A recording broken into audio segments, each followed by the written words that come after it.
In the first days of the North Kingdom, they built a great watchtower on Weathertop. Amon Sûl, they called it. It was burned and broken, and nothing remains of it now but a tumbled ring, like a rough crown on the old hill's head. Yet once it was tall and fair. It is told that Elendil stood there watching for the coming of Gil-galad out of the west in the days of the last alliance. I'm guest co-host Dr. Cyril Gary Jenkins, and you're listening to the Amon Sûl podcast.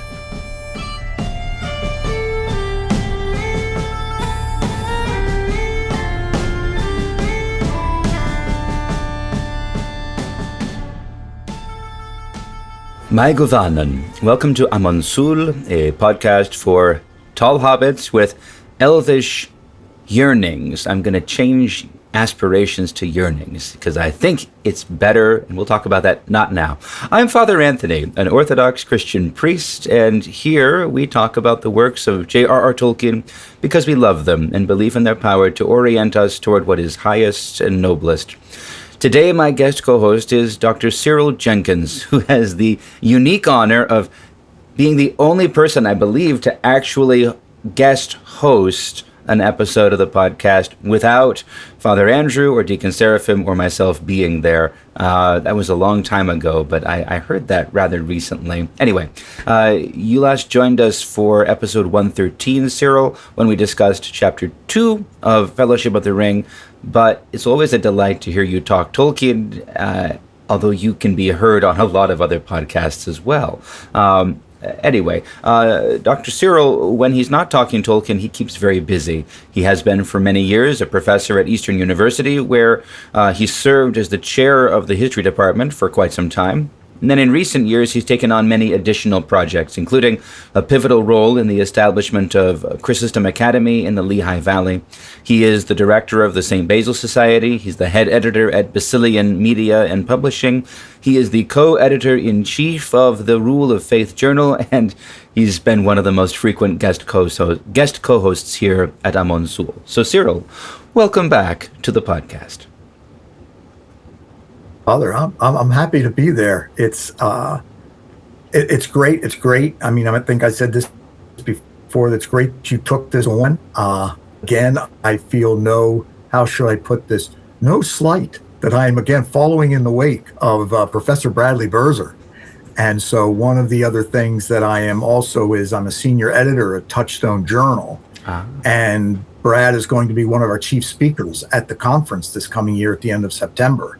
And Tony Esselin recommended him, and I seconded it very quickly. Yeah. So, I mean, I think Brad is great. He's one of these guys whose his voice was made for radio. Yes. Right? And so it's just such a great voice. And I know he's a great speaker because I've heard him speak. And I was a bit, when he was recommended, I made the point that he was also a great connoisseur of all things progressive rock, and so therefore I was happy that he was asked. He and I had just a very, very slight back and forth. I mean, incredibly the slightest of all back and forths. When I said that I was so happy to see my YouTube feed filled with clips of the new Rush and their new drummer. Anyway. But that's beside the point. But Father, I'm happy to be here. Well, and you bring this up. We touched on this last time you came back. It's a promise that was made a long, long time ago to do an episode of Amon Sûl with perhaps a couple people that know progressive rock, talking about progressive rock and Tolkien and the connections. And that, I think, would be the occasion where it would make sense for you to host again, bring Brad on as well, and maybe I don't even attend or I recede into the background. So anytime you have the desire to do that, please tell me, and the floor is yours. All right, I will.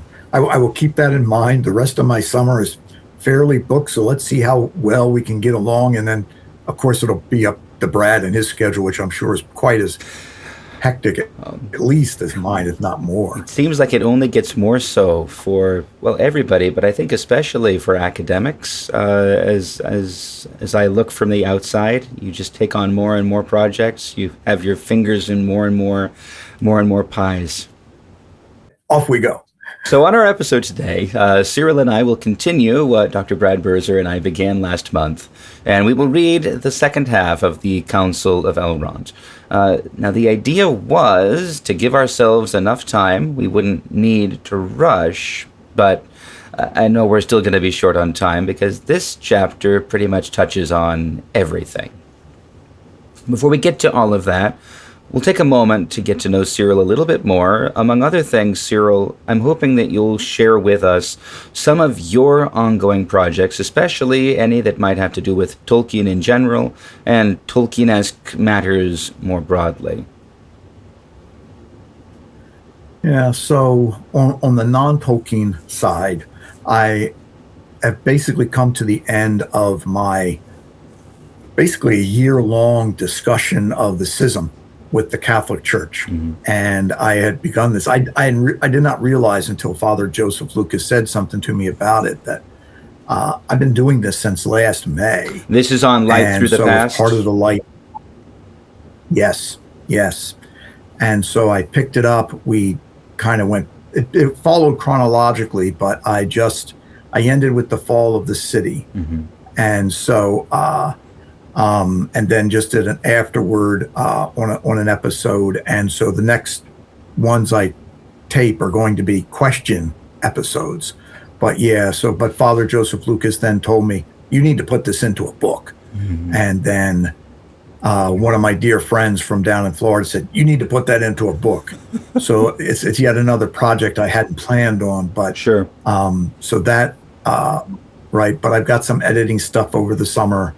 The next issue of Rule of Faith will be out shortly. The doc proofs are in the hands of the authors for this issue. And then, of course, come September, or the end of August and September, I guess it's September. The Doxamut will be in Raleigh. Father Andrew, Father Deacon Seraphim, and myself will be speaking, and I will have 2 papers there. And the one is basically looking on how Tolkien handles evil and how it develops through the history of his manuscripts. Sure. Beginning all the way back with, what would have been the first story, which was the fall of Gondolin, the first typed out story, the fall of Gondolin, and moving from there. And then the other is kind of the counterpart to it is how do you handle evil? So I'm basically taking up the Balrogs and on a side on dragons. But then, how do you confront evil? How does Tolkien tell us to confront evil? So those are the things that I'm going to be talking about at Doxamut. Very nice. I know in the past, this is maybe a conversation we ought to have off camera, but I'm going to have it here anyway. In the past, Doxamut Talks have been posted as standalone episodes of the podcast. I'm hopeful that could happen again. It would be really nice to have those talks, accessible for listeners here. You don't have to make any answers or promises, but that would be really nice if that could happen. So I have no doubt that it is, because in the past, the conference was hosted in Allentown, and I had it had fallen to me to become the chief cook and bottle washer for everything. I got the food, I did all of this. Yeah. And Father Andrew's like, look, you shouldn't have to do all this. So it's largely now being run by Ancient Faith. Nice. And co-sponsored by the St. Basil Center. Beautiful. And so this means that we'll have better audio, doubtless, and everything shall be up on Ancient Faith probably within a very short time after the conference is held. Very nice. So basically, I'll just have to fight with Father Andrew to see if maybe we can put those on Ancient Faith through the Amon Sûl feed instead of independently. I don't know. I think that probably would be what would happen. No, that would be good. But we'll see. That'll be my way in. I'm really excited to hear you you. talk about that issue of how evil develops. That's a paper I've thought should be written. I've thought about trying to tackle myself, but I think you're much better suited to it. I wouldn't say that, Father. I'm just kind of interested in these things, so it's always interesting. Well, it's fascinating. So, Oh, yes. Yes. very good. Very good. That's awesome. So congratulations, I should say, and also, best wishes, good strength with all the tasks on the docket. But may the Lord continue to bless you and us through the work that you do. So, Thank you, Father.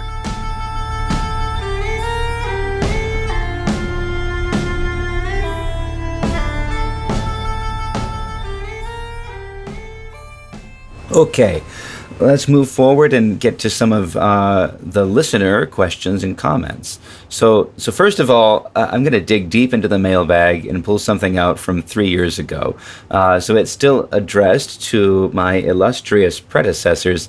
It's a bit cheeky, but it's kind of fun. Would you read this, Cyril? Certainly.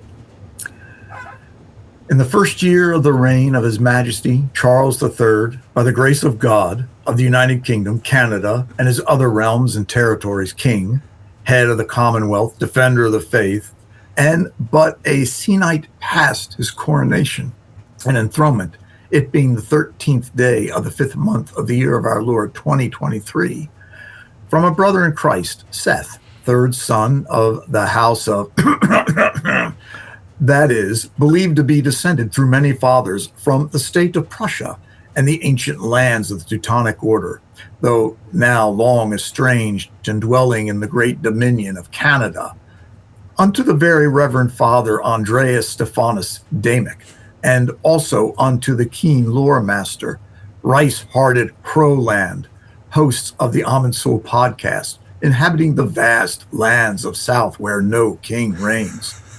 I give you greetings in the name of our Lord. Christ is risen. I have heard tell of the medieval tradition within Christendom of the 9 worthies, and upon reflection, it seemed to me not unlikely that there might have been similar tradition among the Numenorians. I've turned the matter over to discussion with my brothers. We have thought that these 9 worthies of Numenor ought to center around the mythology of the land of the star, and would in all probability be entwined with the tradition of the Antenatorian, that is, the 3 great tales of the fathers of men. Obviously, then, the relations between the 2 kindred would be pivotal to such a tradition, and thus would be thought that there were their number apportioned just as a medieval tradition, only here as 3 among the Eldar, 3 of the Edain, and 3 that were half-elven. The full tale of 9 would be reached. My brothers and I have since had many discussions about the identity of each worthy and where they would figure into the grand mural that obviously would have featured prominently in the king's court. We've had many ideas, some more apparent than others, but the question yet remains, and so I presume to send you this message and pose that same question to you. Who are the 9 worthies in the Numenorian tradition?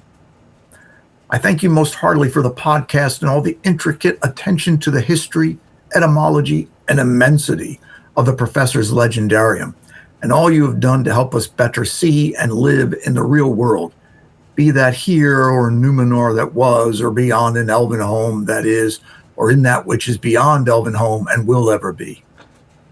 I remain at your service if you ever require, and ever in good faith, yours respectively, S.A. Petcow. Yeah. P.S. Please forgive my dabblings in the School of Etymology. They are not at all professional, but purely amateurish. I should be most gratified were you to enlighten me upon the etymological history of your surnames. Further worthies, among men of the first age. That is for me writing. So, back to you, Father. Yeah. So, first of all, I was hoping maybe you could give us a brief summary of this notion of the nine worthies in the medieval tradition, not to put you on the spot. I mean, I know one can Google this and find the Wikipedia article, and not the the AI stealing from Wikipedia or whatever. But I figure, being a history professor, you probably have a little brief presentation already packaged for this one. Only in the sense that the nine worthies were written in a book, Vaux de Pont, basically the tale, Le Vaux de Pont, the tale of the, was it peacock, I think, Pont, and the and basically it was going through these ancient worthies of the ancient world, 3 Hebrew, 3 Greek, 3 Roman.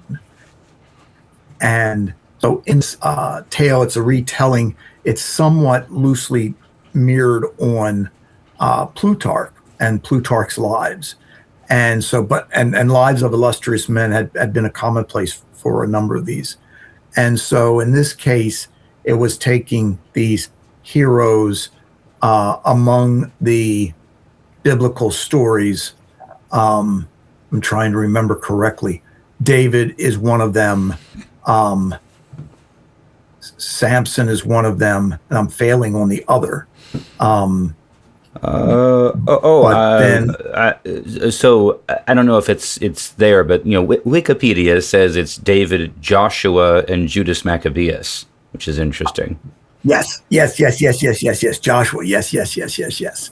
And then among the ancients, not the, I should note this, not the Greeks and not the Latins. They're lumped together because there are 2 Greeks and only 1 Latin, right? So in thinking about this, so there was Hector, not Achilles, which I was happy to see. I liked Hector far better than I liked Achilles. Yes. Hector, Julius Caesar, and Alexander the Great.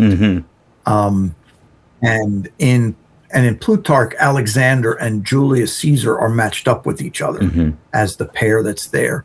And then among the medieval Latins, there's King Arthur, Charles the Great, sometimes called Charlemagne, which the author would have known as Charlemagne. Sure. And then Godfrey de Bouillon, who was one of the Crusaders, right, and the first Latin king of Jerusalem.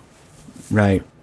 It's interesting. I mean, it's interesting to me that he picked Charlemagne, Charles the Great, because there's a whole cycle around his most famous and illustrious knight, Roland, who becomes Ronald, who becomes Rule, who becomes Orlando. And so there's an enormous cycle revolving around Roland. And so, so that's the medieval. I mean, the medievals loved their knights, and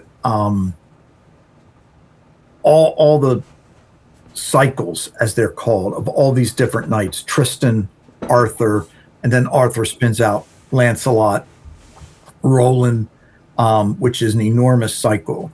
And so all of these things occur across both Germanic and early English, as well as medieval French literature, and then on into Italian even.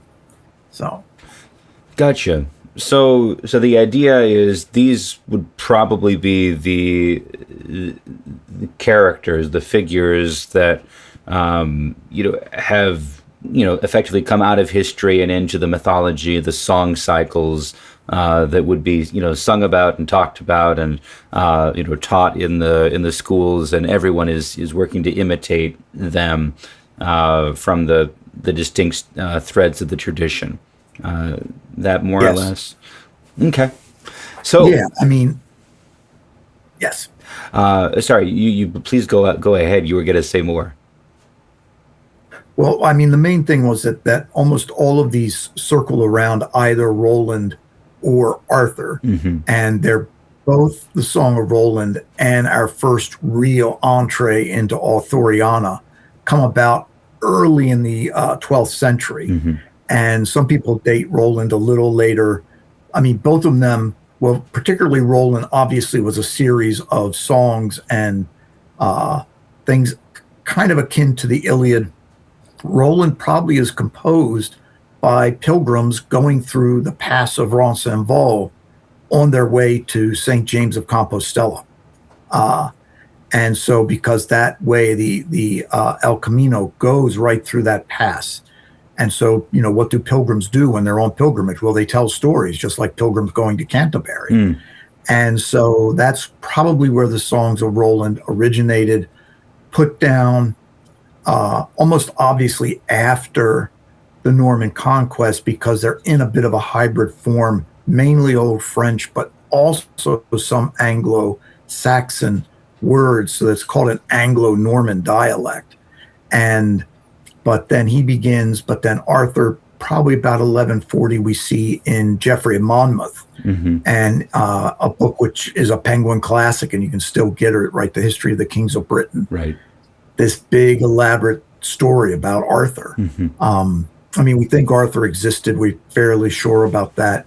But it just means that he was a chieftain with probably a few more trinkets than the other chieftains. Right. So, but yes, but now off to the legendarium, to the real stuff here. Right. So yes. This is the context. Who are your proposals then? First of all, how do you feel about Seth's proposal of the three categories effectively? I'm not sure how we would branch out beyond that. That seems to be the most, men, elves, and the Edain, because we really don't meet any worthy dwarves in the Silmarillion. And so, I think for the men, I think that this was fairly easy. I think for the elves, how should we think about it? Again, there's lots to pick from. Sure. But then the Edain, right? So, the ancient not the Edain, but the ancient half-elven. The half-elven, right. Yeah. That becomes a much narrower category to draw from. Yeah. So I kind of had reservations about that third category too, thinking, what do you do with that? Because really the only true half-elven, is Elrond, I guess. But you the ones you selected that I can see, they have a human father and an elven mother. So you could pick them, but it's basically all of them at that point. Yeah. So that was kind of it. Yeah. But I don't know how you'd pick a different category. Unless you did like First Age elves versus Latter Day elves or something. So let's run with his categories. And what were your proposals? Right. So for this, I basically looked at with the elves. All of these characters are in a sense tragic characters. Yeah. But I basically saw Fingolfin, Finrod, and I'm willing to debate Feanor, because Feanor is obviously one of the most brilliant and outstanding of all the elves, even though he quickly shows the great problem, which in one sense he's the ringleader of all the problems of all the elves in Middle-earth. But he was also at the same time such an outstanding character, or let's say most gifted character, and therefore, let us just say, far more easily foiled by his own hubris and his own arrogance. Sure. But Fingolfin, of course, in despair, battles Morgoth. Decides to fight Morgoth. Yeah. Yes. And that actually wounds him. Yeah. And it's I'm always in my mind, whenever I read these, I always see, of course, Morgoth as a colossus.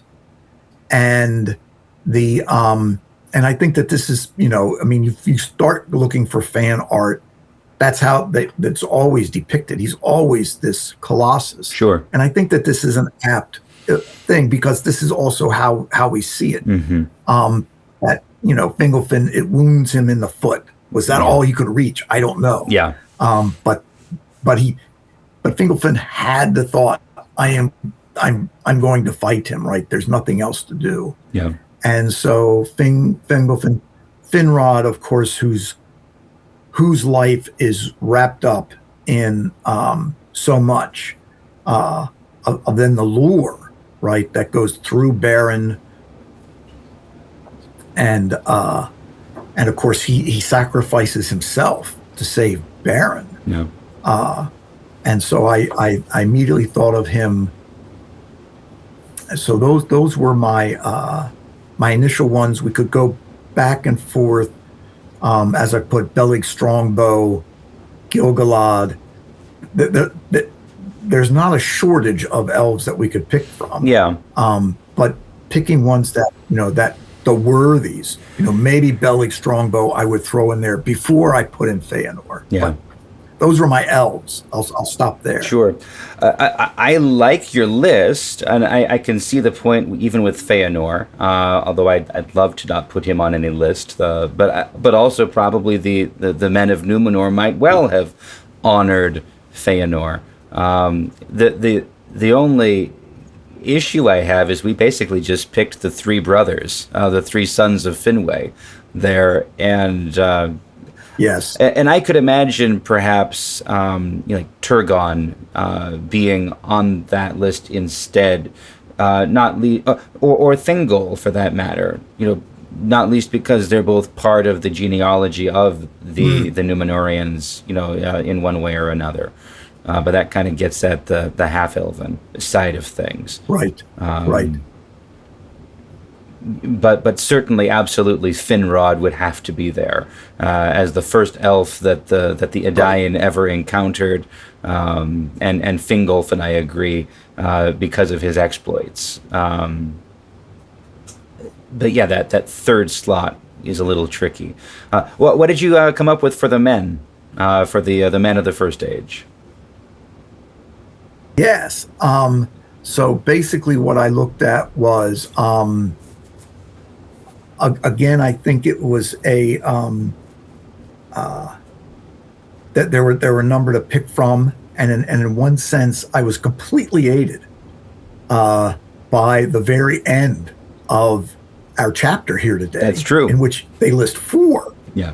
And so obviously, in my mind, Hurin, and then Tuor, I think, there are some then we would think, we should leave these out. Like, I would not put in Turin, but Hurin, Tuor, and then of course Beren, and I think that it's easy to pick them because Tolkien devotes so many pages to each of them, that in the mind of the master, he also thought that these were the worthies. And I'm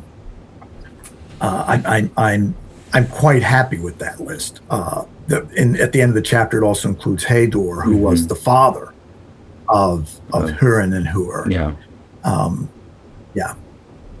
Yeah, I agree. That list, Tuor, Hurin, and Beren, that seems right to me.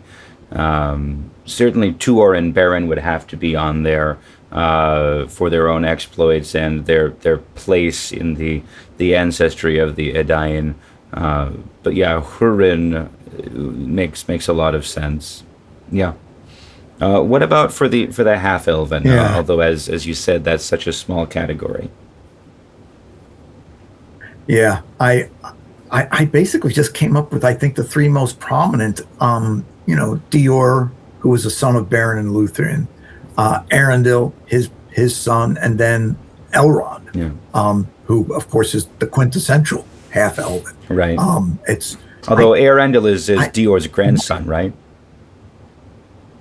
Is it his grandson? Yeah, because I could be Dior's mistaken, yes. daughter is Elwing, and Elwing marries Arundel, yes. And no, marries. Yeah, Elwing marries. Okay, so yeah. Yeah, so sorry, you were right, just by marriage, not by blood. Yes, because he was, there must be, isn't there, because now I'm getting things mixed up. But wasn't there, because he represented both men and elves, Right, when he finally sailed. right. So the idea. Hang on, am I getting this wrong? Okay, so Beren and Luthien, their child was Dior. Dior's daughter was Elwing, and Elwing fled from the wreck of Doriath when the sons of Feanor sacked it. Yes. Eärendil was the son of Tuor and Idril Celebrimbor, the princess of Gondolin, and they both met in the refugee camps, effectively at the mouths of Sirion, from which first Tuor went sailing, trying to find Numenor, and trying to find the far west, and then Eärendil went and was successful. So yeah. Right. Yeah. So basically, they're both half elven, but from different half elven branches, as it were. Yes. Right. Yes. Which is where Elrond and Elros effectively unite the half elven. But yeah, there are only the two unions of men and elves in the Silmarillion, and then the third is Aragorn and Arwen. So. Yes. Yes. I feel like the other question here is, it really makes a difference which period in Númenórean history. Are we talking about on the island of Númenor itself, which is only looking back to the First Age, or are we talking about in the court of Aragorn in Minas Tirith after the end of the books? Because those would be different lists, I think. And then you certainly would probably get Gil-galad as the third of the elves, and probably would get a different list even of the half elven. Yeah. It's a fun question, because it's interesting to think about such types of things. Yeah. Yes. But we probably should move on from this. Thank you for giving this so much consideration, Cyril. All right, so for our second listener note, we have something special and a little unusual. It's not an email, and it's not a YouTube comment, and it's not a post on Facebook. It's an actual, real-life, handwritten note that was delivered to Ancient Faith headquarters in March of this year, and I'm going to actually put it up on the screen here, and I'll read it from here. So let's make sure that it's visible. So they write, "It is a pleasant thing to find one's intellectual fellows. Mine, up till this point, are generally found in fiction. But of late they have been joined by some corporeal entities as well. Father ASD, Deacon SRR, and Father FAC, I see. So Father Anthony, I guess that's me. So thank you for the Amon Sûl podcast. It has been a joy, inspiration, and education to listen to. As an individual who's struggled to articulate the value I find in Tolkien's works, the value I find in Tolkien's works, it was a real pleasure to hear them discussed as practical navigational instruments that can be mapped onto our own embodied narrative experience. Namarie, I believe that's J. Semper, then P.S. But good as you all are, I think I would still dominate in Silmarillion trivia. Maybe someday we'll find out.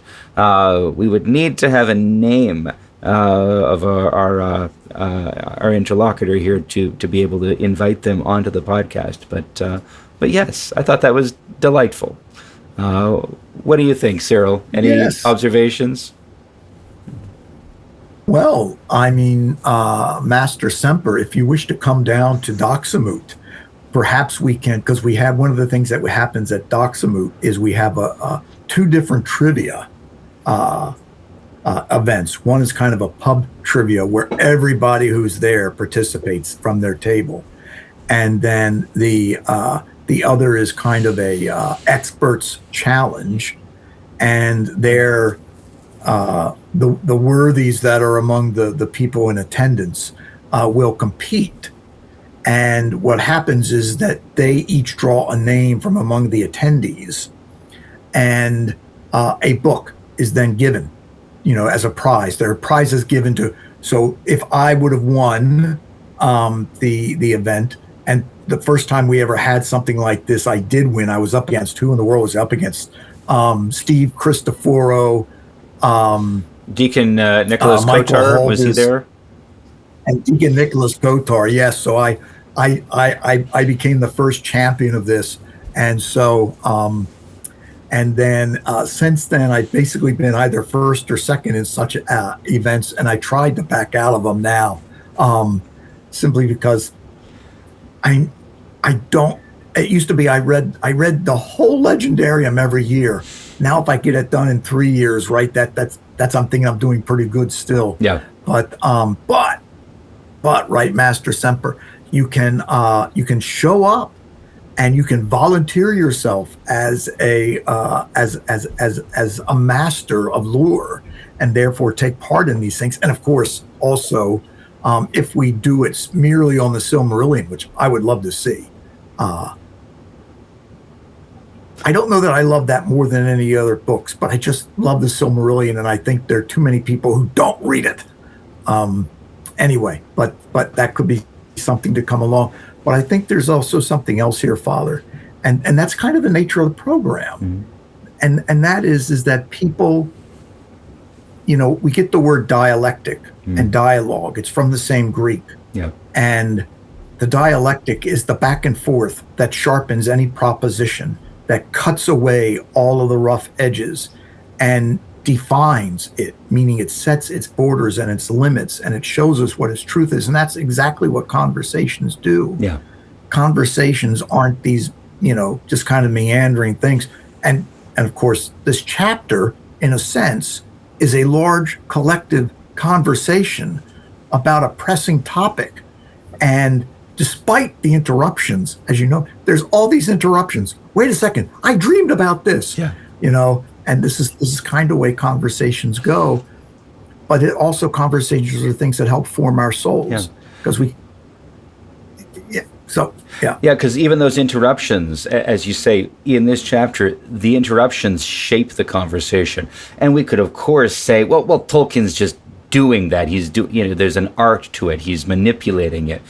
He makes it happen that way. But we know that conversations do that to us anyway. We look back over the course of a conversation and we think, we couldn't have planned that better. We got to a point that we wouldn't have expected because of the interruptions, because of the obstacles, because of the disagreements.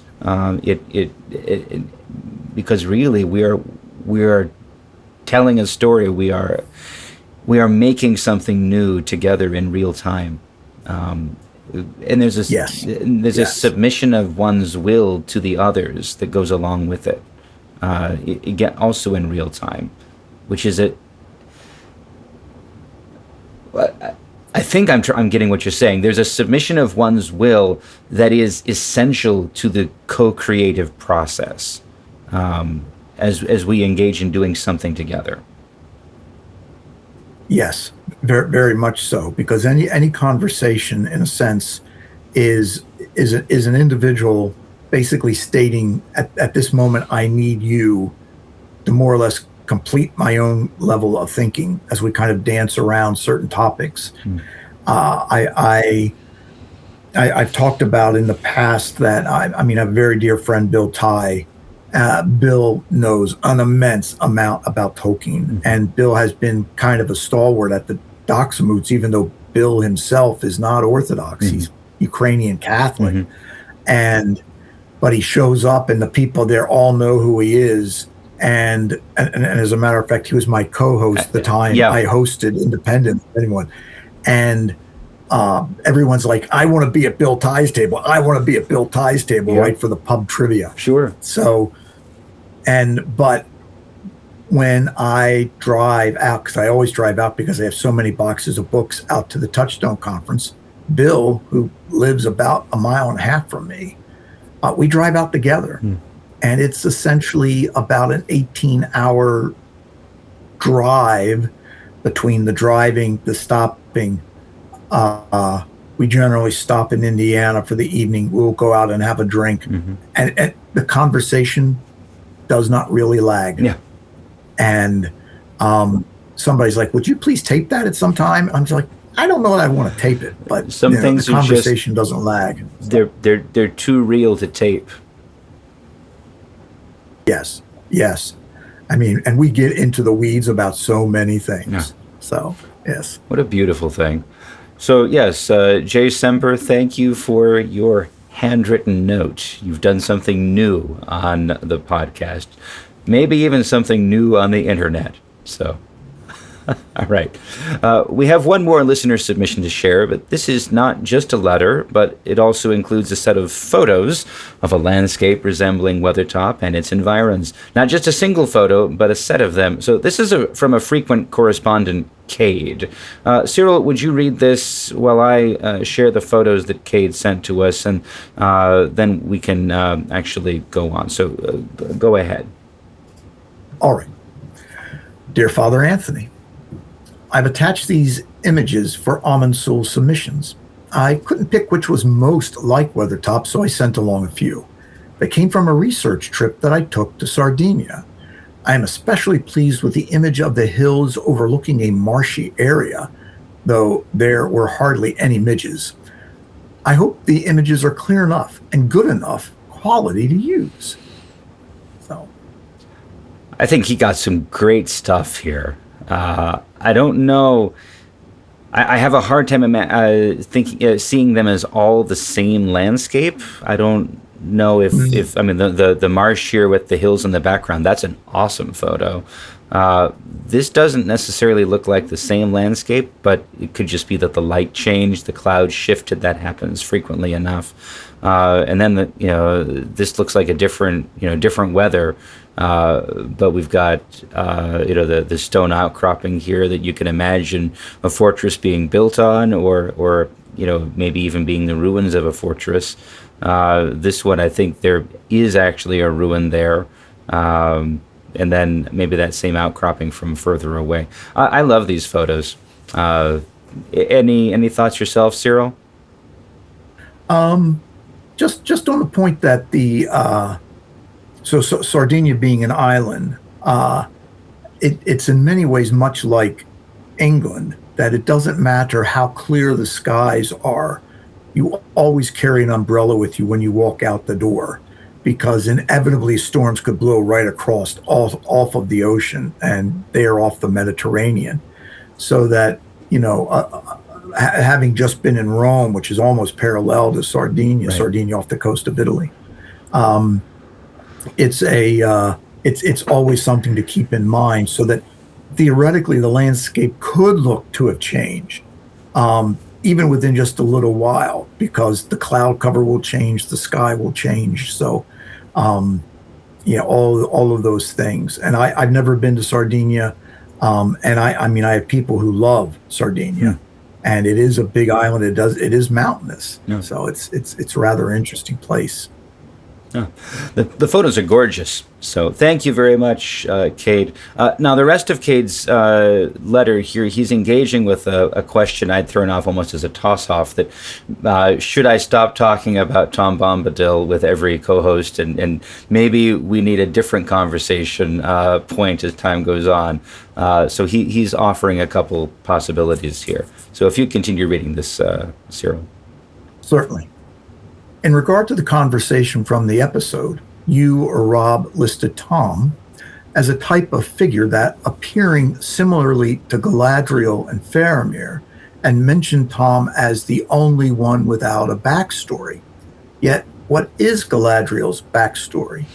We certainly have more than for Tom, and we know what she is. What? But the story never really settled into a fixed form, and she certainly did not have a complete backstory when the book was first written.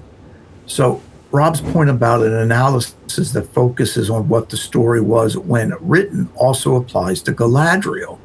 Thus, instead of asking co-hosts to disagree with you about Tom and explain, there could be a segment on why and how is Galadriel still in Lothlorien in the Third Age.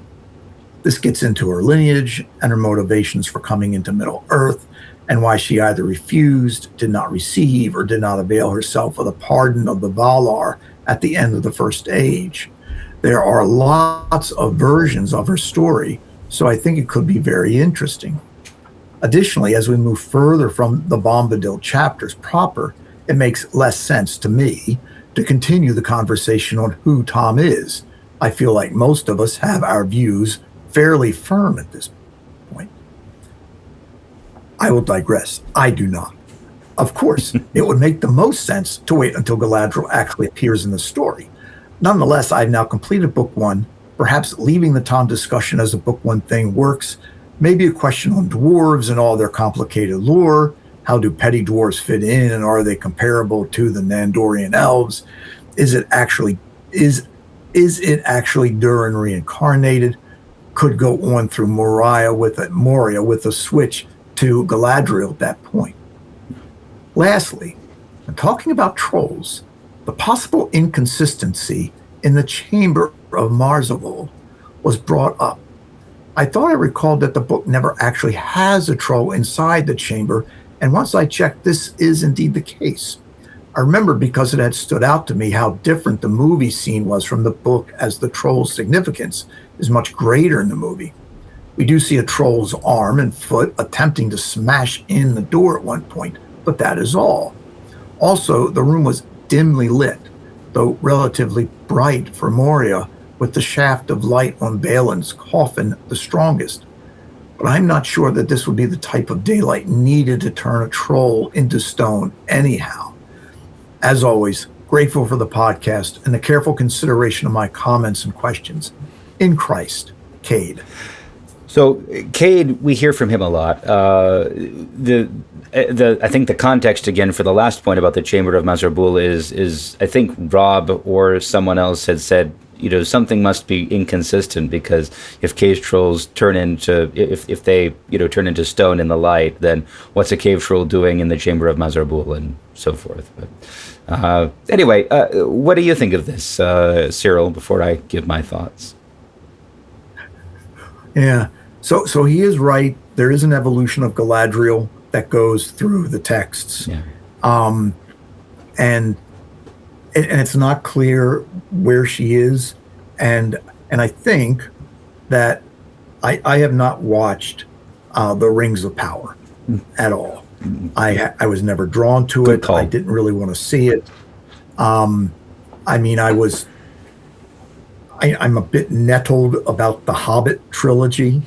I remember I had a colleague at Eastern said, "Oh, wait till Peter Jackson comes out with his 9-volume retelling of the Silmarillion," and so the Lord of the Rings. Those would not be 9 worthies. Right, right. So the Lord of the Rings, Jackson's Lord of the Rings, as cinema is outstanding, right? As cinema is outstanding. We can quibble about how he treats Faramir, but I don't know that I can quibble about how he treats Galadriel. But her backstory, it is a bit complex. She's obviously one of the Noldor. She's obviously someone who thumbs her nose at the Valar. She goes off with Feanor, even though she has no regard for Feanor, right? This is something Father Andrew never tires of pointing out, that she was like the first Facebook user. Yes. Because Tolkien said she unfriended him, right? Feanor. Yes. But it's obvious that she was someone who was far more rebellious. She was one of the leaders, right? She is related to Feanor. She is one of the high members of the Noldor. And so it's but she does have a redemptive arc. And I think this actually goes back to, in some sense, to the question of Bombadil. And I would say I'm not convinced by your argument that he's Ole, simply because of how Glorfindel talks about him at the end of our chapter, that he at last would succumb to Sauron. And my thought is, would one of the Valar actually not have been far more superior than anything that Sauron could have thrown at them? I'm happy to debate it, but that's I think the main thing is that Galadriel learned to master herself, overcome the temptation for power, which is clearly put right in front of her. And Tom, as master of himself, at that point, he had no temptations anymore. Yeah. And I think that this is kind of the thing that Tom, in a sense, is what redeemed man would look like, right? In a sense, he's like Seraphim of Sarov, like you talked about the monastic nature of him. Yeah. All the bears just come and talk to him, right? Saint Seraphim. Yeah. Probably Tom as well, but that, in a sense, yeah. And so but again, there's so many backstories, and in one sense, our chapter itself is the creation of a lot of these backstories, and it's kind of along with chapter 2, which when I ran through The Hobbit, right? I love The Hobbit, and then my friend says, "Oh, there's more," and I thought the long expected party was kind of dragging. What's going on here, right? But then in chapter 2, it was just like this was the murder at the beginning of a murder mystery, right? This is what pulled me in. And then the Council of Elrond just so completely sucked me in even further. Like, this is what I live for. Yeah. So those are my thoughts on this letter. I mean, these types of things. I mean, Father, I am one of these teachers that students ask me questions and I immediately grimace because, like, this is going to be a 20-minute disquisition that's taking us away, which is, I know why the students do it.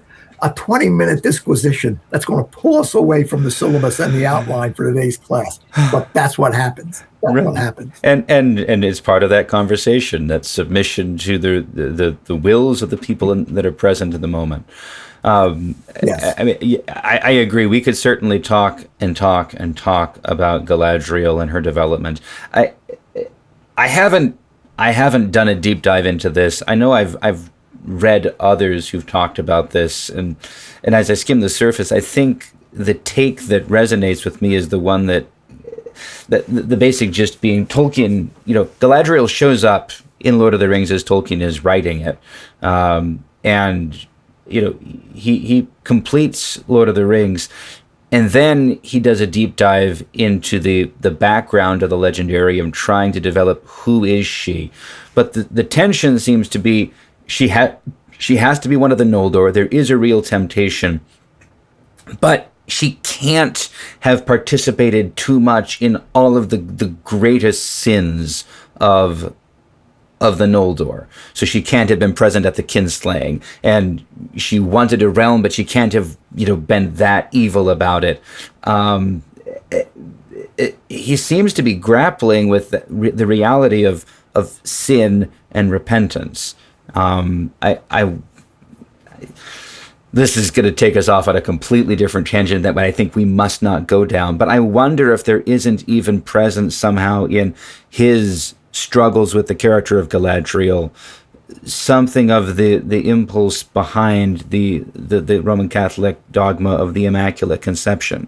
There has to be purity present at the beginning for there to be perfect purity at the end. That's probably not a fair characterization of that dogma either. So I'm going to, unless you want to take us down that path. But yeah, I agree, Cade. We could talk a lot about Galadriel. Yes. And Galadriel is this incredibly, she's a pivotal character because she goes back far farther even than Elrond, right? Elrond appears at the end of the First Age. Galadriel goes back at the very beginning. And a half niece, is that the way to describe it, from Feanor? And obviously, right, so we know that the elves mature quickly, but then don't produce a lot of kids. Yeah. And so she, as Finrod's sister, she's there for all of the tragedy of everything that goes on. And but we don't see her a lot in the Silmarillion. Yeah. She does then come out, right, in Unfinished Tales. I think it's in Unfinished Tales where we first see her and Celeborn. Yeah. And so, then they appear here in Lothlorien. And it's a, and I think there's probably more that we can read into it simply because, I'll put it like this. Beren and Luthien. Luthien, because I was thinking about this, because of the passage I'm reading out of the Silmarillion later on. And Luthien is possessed of such incredible powers, right? And obviously Galadriel does too, but where do they come from? Because other elves seemingly don't have them. Yeah. Or seemingly don't have them. She's a member of the White Council. She is highly regarded, even though her husband is the one listed as one of the wisest of all Middle-earth. And even though the only thing he says, Galadriel immediately says, "Foolish indeed would be he who said such a thing." Anyway, sorry, you were saying. Right. But she seemingly has this power to see into their souls. Yeah. She has the quality we would think of as a saint. And what is more is I think that this is a wonderful thing, of course. She sees through the difference between when Feanor asks for some of her hair and when Gimli asks for some of her hair, that the innocence of Gimli compared to the arrogance of Feanor. Yeah. I think these are wonderful things. People note this. A lot of people noted this, right? But how she responds, I think, is so key. So, yeah. As far as what you're saying, Galadriel and Luthien, they exhibit similar abilities, as it seems. But it didn't really cross my mind till the moment. Galadriel would have known Luthien. She would have lived in the same household with her because that was where Galadriel spent a great deal of the Silmarillion period. She went into Doriath. She lived with Thingol and Melian. So, both the fact that she was born in Valinor and is genuinely, has all of the virtues and,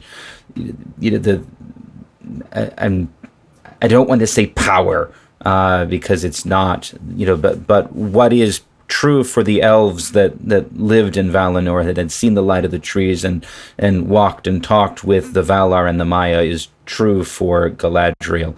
But also, she lived and talked and learned from Melian, and the way she functions when they come into Lorien is the same way that we see Melian functioning in Menegroth.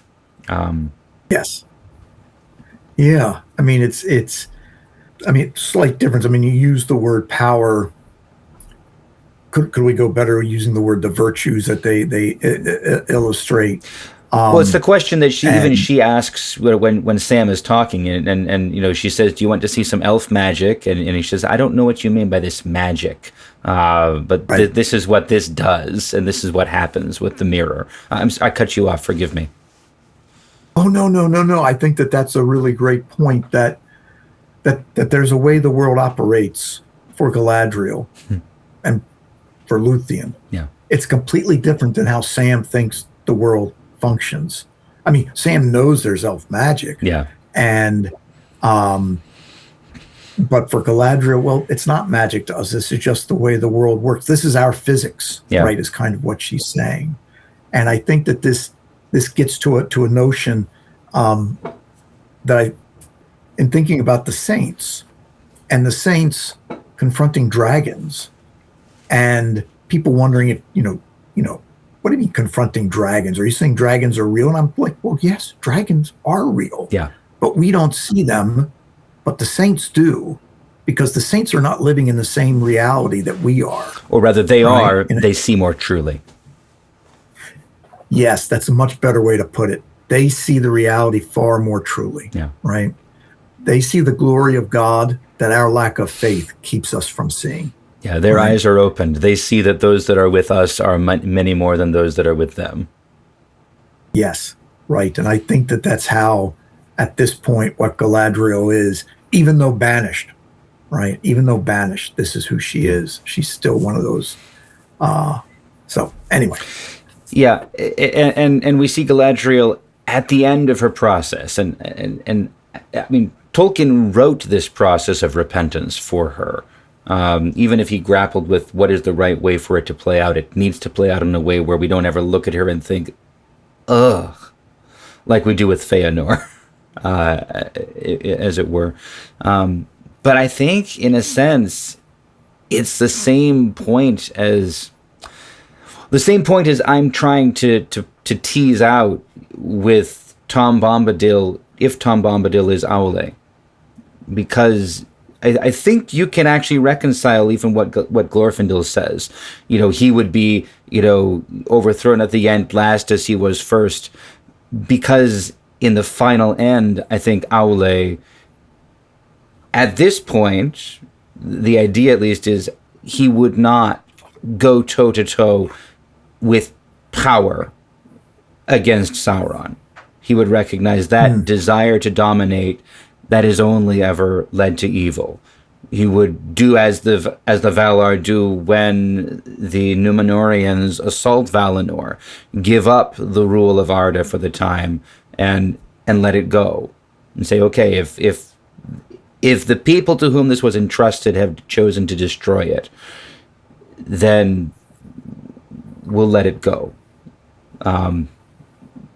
I don't know if it's right, but that's the bit that that's the bit that has me, when it comes to that hypothesis, because it touches on the larger question: what is the rule of the Valar of Middle-earth at this point? When Gandalf crowns Aragorn, he says, may his throne and I forget, but may this realm be blessed while the thrones of the Valar endure. But what is the rule of the Valar of Middle-earth in the course of the story of Lord of the Rings? Every time I go through it now, I see the Valar more and more. Every time that Tolkien talks about, clouds, a wind came out of the west and blew away Sauron's clouds. When Saruman dies and the shape rises up and looks to the west, and the cold wind, comes and blows it away. The same thing when the ring is destroyed and Sauron rises up as this vast black shape, and a wind from the west comes and blows them away. There's a lot more direct involvement, kind of hidden in plain sight. So it's the big question. But I think it's a question: to what extent are they actually still functioning as the masters of Middle-earth, and to what extent have they receded to an intercessory role that does cede the decisions for what happens in Middle-earth to the children of Ilúvatar? I'm sorry, I talked too long, but... Well, no, I mean, this all goes back in many ways to what necessarily are the powers of Sauron. Yeah. And early on in talking about the creation of the Maya and the Maiar, Tolkien says that some of them were in power nearly the equal of the Valar. Yeah. And we're not told this about Sauron. We see in the Silmarillion that he's an incredibly powerful character. He's next to Morgoth in command. We see he is bested when he decides to become a hound or a werewolf, right? Yeah. But that could just be the limitations of him taking another form. But at the same time, he obviously is a Satan character. I think first, even before Morgoth, even though I think Tolkien has this whole notion of Melkor very early on. But Sauron is far more the angel of light type character, which Melkor never seems to be. always, I mean, he's clearly the Satan character. Yeah. But Sauron, far more the angel of light, far more the deceiver. And so it's, how it's obvious that there's something about him and about the evil that he has. And so it's, we can simply think, well, evil is a declension from the good, and evil doesn't create anything. Yeah. But I would say that evil is, in the end, very creative in how it defaces the good. Yeah. And it's, and St. Paul talks about the subtleties of sin and the wiles of the devil. And, does his hatred create a power in and of itself? And so, this goes to many different things, all of which I shall be touching on at Doxamut. Sure. Right. So anyway. I'm assuming you're going to be yes. talking about mythopoeia, if I'm saying that right, and that really challenging line, whatever else we can say about evil, we have to say evil is, which exists in such tension on the same token with the idea that evil is only a perversion, only a twisting of what is good, and yet it is real. And I don't know. I look forward to hearing your talk. All right. No. I mean, in one sense, I've been thinking about this for a long time, because any Christian we should think about evil. I do find that some Christians desire to think about the demonic. That is, I mean, that's something actually that Tolkien, he thought that Lewis's screw tape letters were not a good idea. Yeah. Right. And there's the notion about give no place to the devil. Doesn't mean just don't let the devil into your heart, but don't spend your time contemplating him, or you should be aware of his wiles, right? But don't get too caught up, like Saruman, into the ways of the enemy. Yeah. Right. I think that's the best way to put it. Right. Like, no, Tolkien never develops thoroughly where the orcs come from. It's ambiguous. And I don't think that's an accident. The only person who really delves into how do you make orcs in the Legendarium is Saruman, who ends up making orcs. So, right. Yeah. Yeah. And we're not told how, but he does. Yeah. Right. And obviously they're a twisting of reality. Yeah. Whatever else they are. Yeah. So. All right. So, Cade, you opened up a huge can of worms for us, and we ended up talking about this for a very long time. So thank you. But I think that is all the time we have for today for listener comments. But truly, we do love reading and discussing these notes.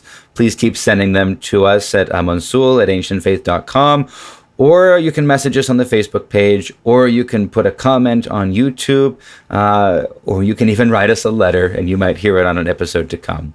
Please do keep sending photograph submissions of landscapes that resemble Weathertop and the Weather Hills approaching it. Like I said a few episodes ago, if you don't have any actual terrain in your area, make a diorama. I'd love to see someone do that. And what you send us, we will feature them on YouTube. So if you live or work or commute under the shadow of Amon Sûl, share a photo with us.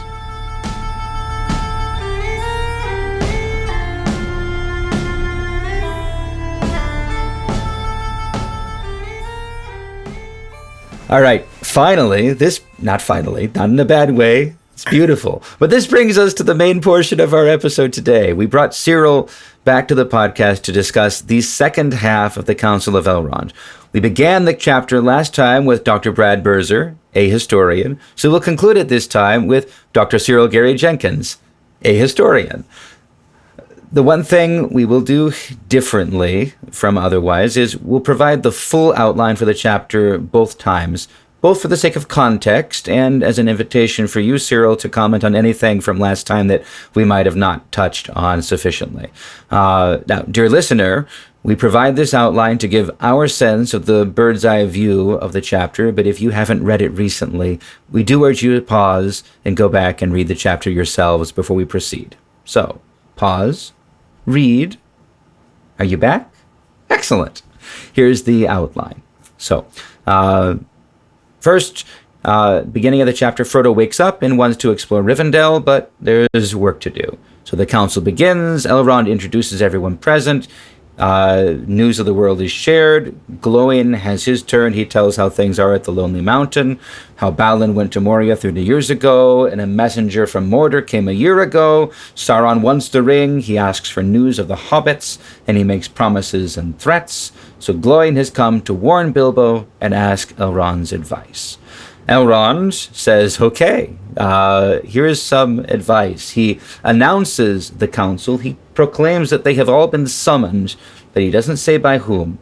He then recounts the full story of the Second Age, of the elves and of Sauron and the making of the rings, of the rise and fall of Númenor, of the last alliance and the fall of Elendil and Gil-galad, of how Isildur took the ring from Sauron and then died, and he recounts the waning of Arnor and Gondor. That prompts Boromir's interruption to say that Gondor stands, but is hard-pressed, and has lost Osgiliath, but how he and his brother had a dream, and in that dream heard a poem, seek for the sword that was broken. In Imladris it dwells, so he has come to Imladris.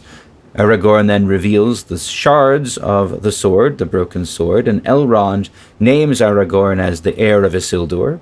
Frodo then reveals the ring, behold Isildur's bane, and then Aragorn speaks and offers Boromir to come to Minas Tirith. Boromir is surprised, but then Elrond prompts the full telling of the tale of the ring from when Bilbo found it. So Bilbo tells his story. Frodo tells his story from when Bilbo hands it over, of how he got to Rivendell, all his adventures. Then Gandalf gives the further background of the ring. He starts with, he's working on the question of the ring's provenance. So he talks about the necromancer, how that's Sauron, how the White Council drove him from Dol Guldur in Mirkwood in the year the ring was found.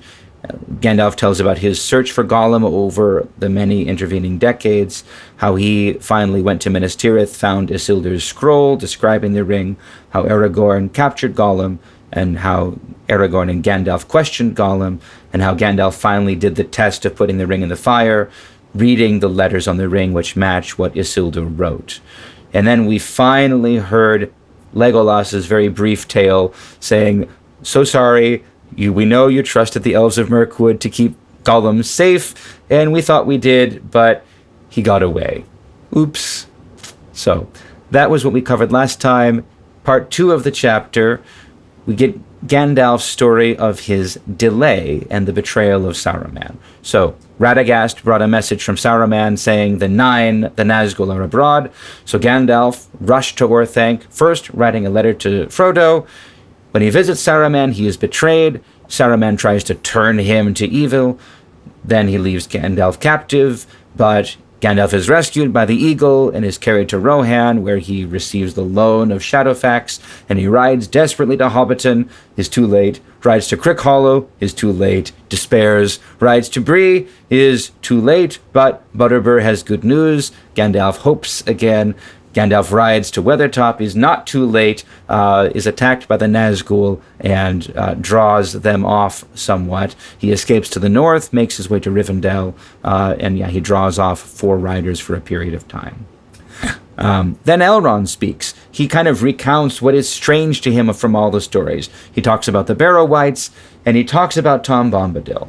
Can Bombadil help with the ring? No. Can it be kept safe? No. Can it be sent to the sea? No. It therefore must go to the fire. We've ruled out all other possibilities. There are arguments about alternatives. Boromir says, can't we use the ring? No. Glóin speaks. He asks about the 3 elven rings. Can't they be used? No. They're going to fail, we think, if the one ring is destroyed. But the elves are willing for this to happen. The conclusion, then, Bilbo offers to take the ring and is told thank you with great respect. Frodo then offers to take the ring, is accepted, and Sam will go with him. I think that's the main movement, but before we move on, Cyril, what did we miss? So I think the only thing is something I missed, and that is to go back to the letter about the worthies. And that is it. So last night I could not sleep either. I had coffee too late in the afternoon, and it then would affect me.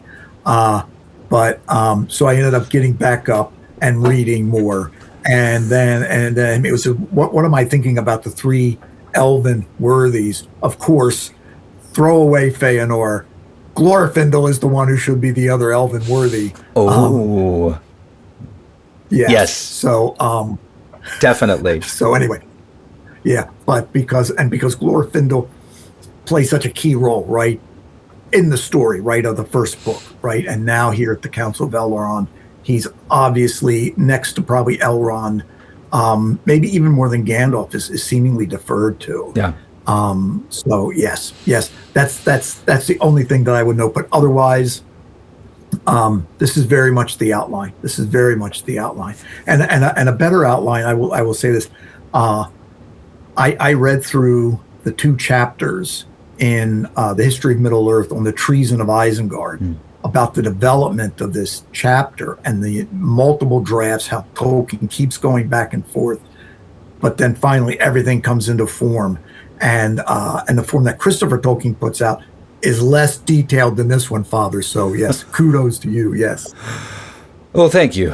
And since you bring that up, this is usually the part where we talk about how the chapter developed in the course of all the drafts. But for myself, I don't think I need to not open that up. We'd be here for 10 hours if we tried to dig deeply into that. And really, it would end up being a spin-off podcast about the Silmarillion, because that's basically what happened. Tolkien, trying to write this chapter, went back and I think effectively redrafted the Silmarillion from the struggles that he had with this point, with this chapter. But with all that said, is there anything you think that should be noted from the earlier drafts of the History of Middle-earth?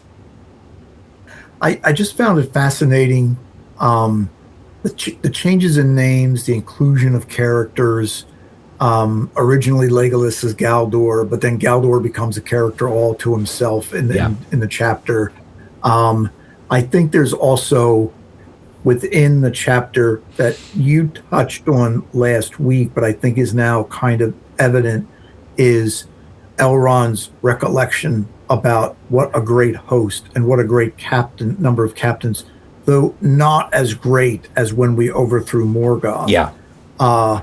And then, but now also we see what is clearly the waning of even what was then, that great host. Now we are but a shadow of that. The elves are a shadow. Men are even more of a shadow because they need renewal. And that the race of the Númenóreans is now dwindled to just the rangers of the north, vagabonds. Yeah. But still such a great nobility about these men. Yeah. Even though hidden from people like Butterbur. And I think mainly also Tolkien's notion about the long defeat. And I think in a sense that there is an element of pessimism in Tolkien. Yeah. There's always hope, but it's just like there's always hope that, as we shall look later on, not to despair, right? But don't be counting on the lottery, right? Right. Type thing. And especially for Elrond having seen the Valar come to the rescue, having seen, all of the elves from Valinor who came with them to the war of wrath there, I'm going to psychologize Elrond a little bit, but Elrond had a choice, and the choice would have happened after he had seen this, whether he would be an elf or a man. And Elrond is the one who chose the glory and the beauty and the memory and the lasting, beautiful things of Middle Earth. He chose the elven, the elven birthright.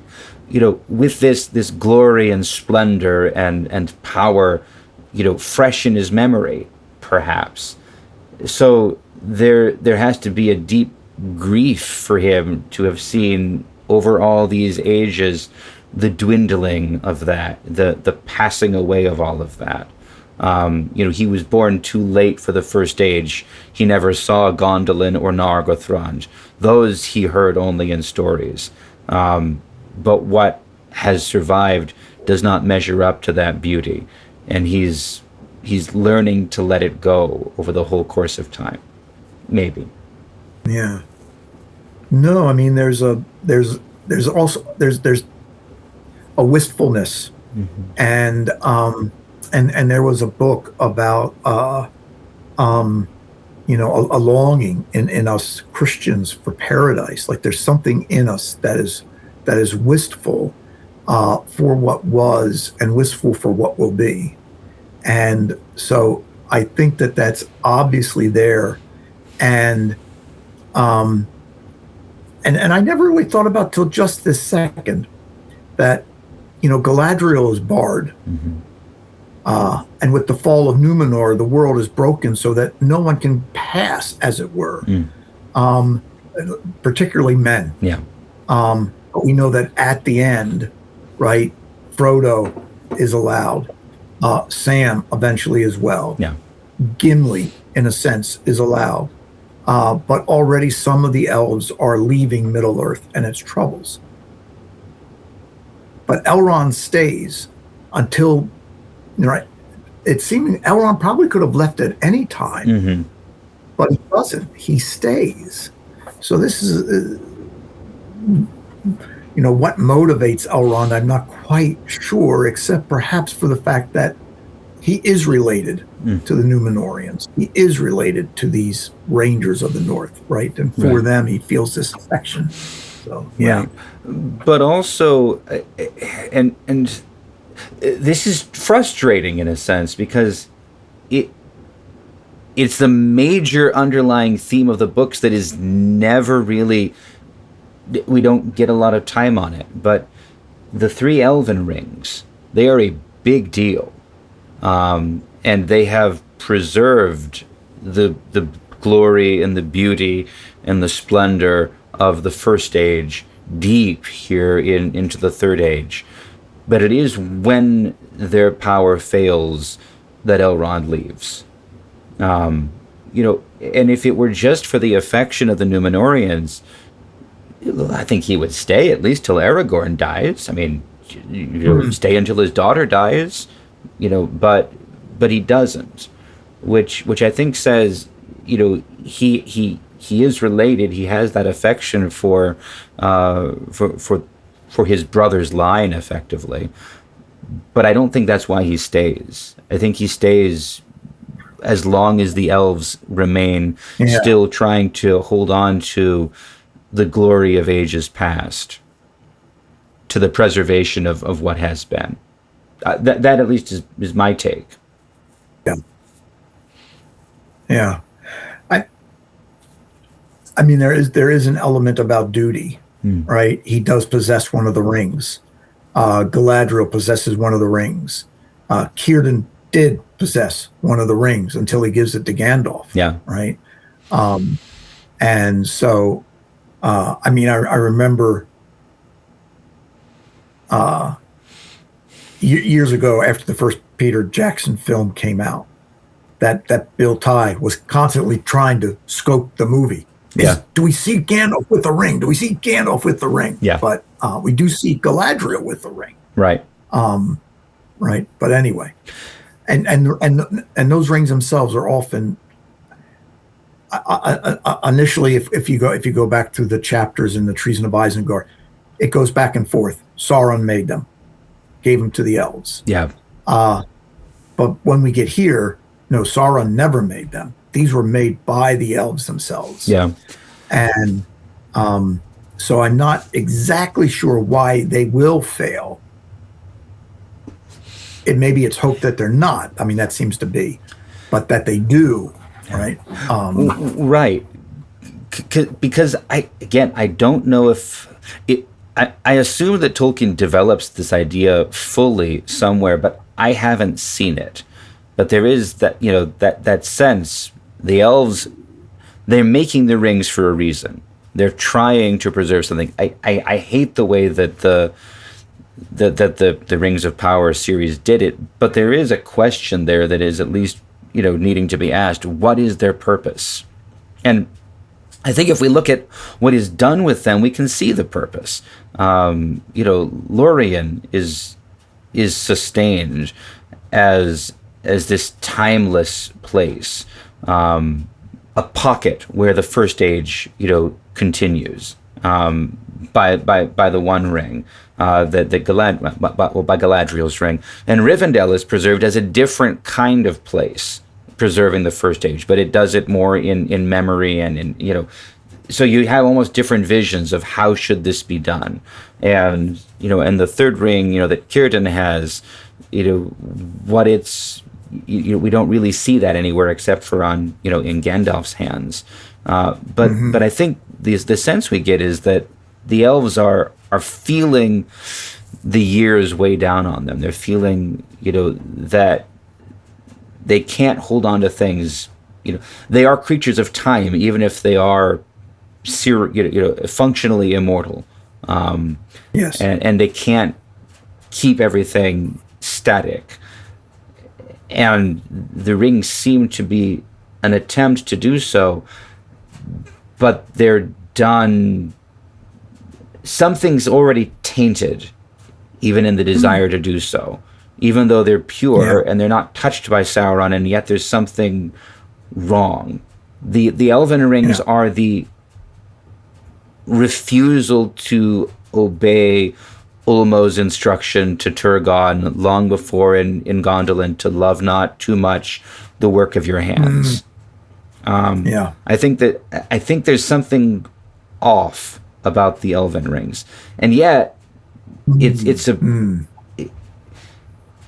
a subtle offness. It doesn't pervert what's done with them, and yet it can't last. It has to end because it was always done perhaps by means of the kind of domination that comes from Morgoth and Sauron. I'm not sure, but I wish I haven't found it yet where Tolkien really digs into all of this. I do want to make a point to show this. And it doesn't like, but okay. It doesn't want to look at this because I have the green screen back there. But this is the one cover, and the three elven rings are there around the one ring at the center. This is Tolkien's design for the cover, and it's I think it's neat to see the primacy of the three rings on the cover, even though they're barely talked about in the text at all, except for in this chapter. Mm-hmm. So, anyway, anything else from the other drafts, Cyril? No, I don't think so. Okay. We'll probably get into it as we go through as well. So let's launch in. I want to note one thing before we get to it. I find the discussion of Tom Bombadil here especially interesting, and I think that within the frame of the story, we'll read to this. We'll read this, but within the frame of the story, I think it's necessary.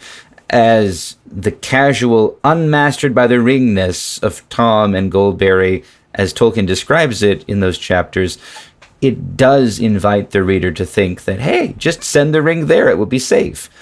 I'm not sure to what extent we can fully trust Gandalf or even Glorfindel's perspective as articulated on the subject of Tom.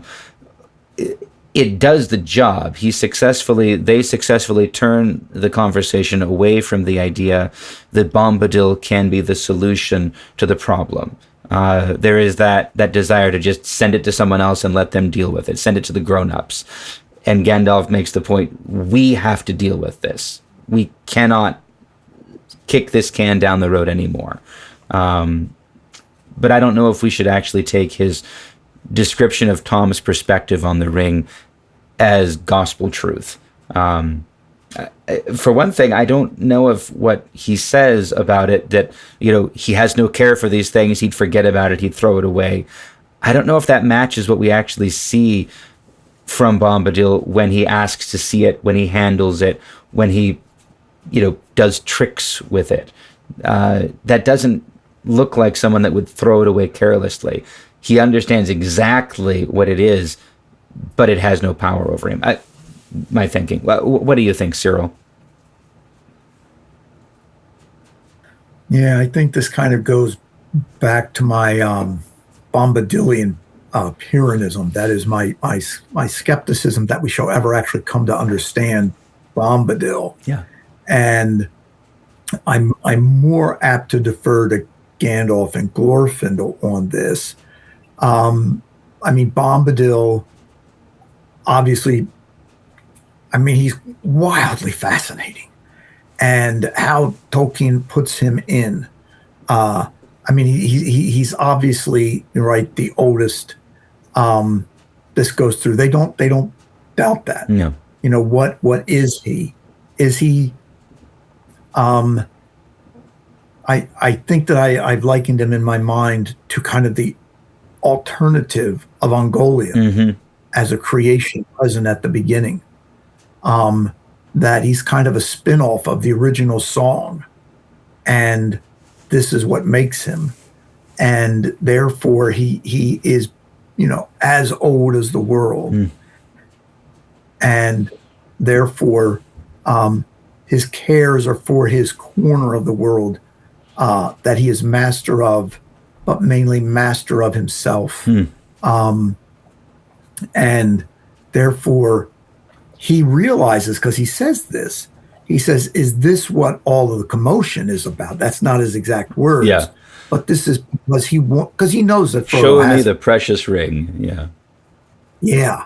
And it's almost like you people are so concerned about this, and you shouldn't be. Yeah.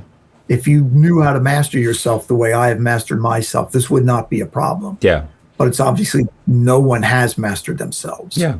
And he's actually master of himself, it seems, even greater than Gandalf. Yeah. Certainly greater than Saruman. Yeah.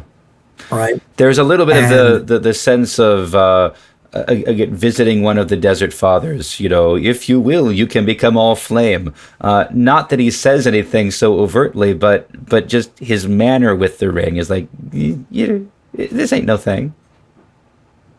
Yeah. Yeah. This is, it masters you because you've let it master you. Yeah. And, the fact that it neither has power over Tom, or we could even say that Tom has power over it, because obviously, he has the ring on, he doesn't disappear. Yeah. And when Frodo puts it on, Frodo's hidden from everyone else. He's obviously not hidden from Tom. And this is just like, that's probably, in the physics of the thing, is the more remarkable part. But at the same time, they despair for whatever reason, right?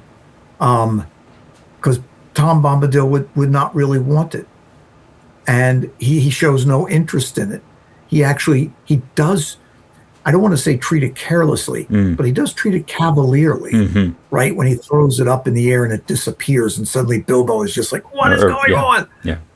Yeah. But yeah, so the Bombadilian stuff here is it's just more, it's more fuel for whatever fire you're stoking at the time. Fair enough. Yes. We are going to read. That is the one place where in the course of our reading, we will read, I think, all of the different developments and see how this plays out. But all right, with that, let's actually get into the chapter. An hour and a half in, and we are starting our main. We're actually reading. So we'll start with Gandalf's account for his failure to arrive when he said he would. I'd love to read this entire thing. I feel like this passage is one of Tolkien's best, best pieces of writing. The voice of Gandalf as he captures it, Gandalf as an amazing storyteller, the personality that comes through, the impatience, the grumpiness, the irritation with himself. It's magnificent, but we can't. But the actual conversation with Saruman is something I think we've got to read in full. So, Cyril, would you begin this for us, and then we'll go back and forth? Certainly. Late one evening, I came to the gate like a great arch in the wall of rock, and was strongly guarded. But the keepers of the gate were on the watch for me and told me that Saruman awaited me. I rode under the arch, and the gate closed silently behind me, and suddenly I was afraid, though I knew no reason for it. But I rode to the foot of Orthanc and came to the stair of Saruman, and there he met me and led me up to his high chamber. He wore a ring on his finger. "So you have come, Gandalf," he said to me gravely. But in his eyes there seemed to be a white light, as if a cold laughter was in his heart. "Yes, I have come," I said. "I have come for your aid, Saruman the White." And that title seemed to anger him. "Have you indeed, Gandalf the Grey?" he scoffed. "For aid? It has seldom been heard of that Gandalf the Grey sought for aid, one so cunning and so wise, wandering about the lands and concerning himself in every business, whether it belongs to him or not." I'll continue. "I looked at him and wondered. But if I am not deceived, said I, things are now moving which will require the union of all our strength. That may be so, he said, but the thought is late in coming to you. How long, I wonder, have you concealed from me, the head of the council, a matter of greatest import? What brings you now from your lurking place in the Shire? The 9 have come forth again, I answered. They have crossed the river. So Radagast said to me. Radagast the Brown, laughed Saruman, and he no longer concealed his scorn. Radagast the bird tamer, Radagast the simple, Radagast the fool. Yet he had just the wit to play the part that I set him. For you have come, and that was all the purpose of my message.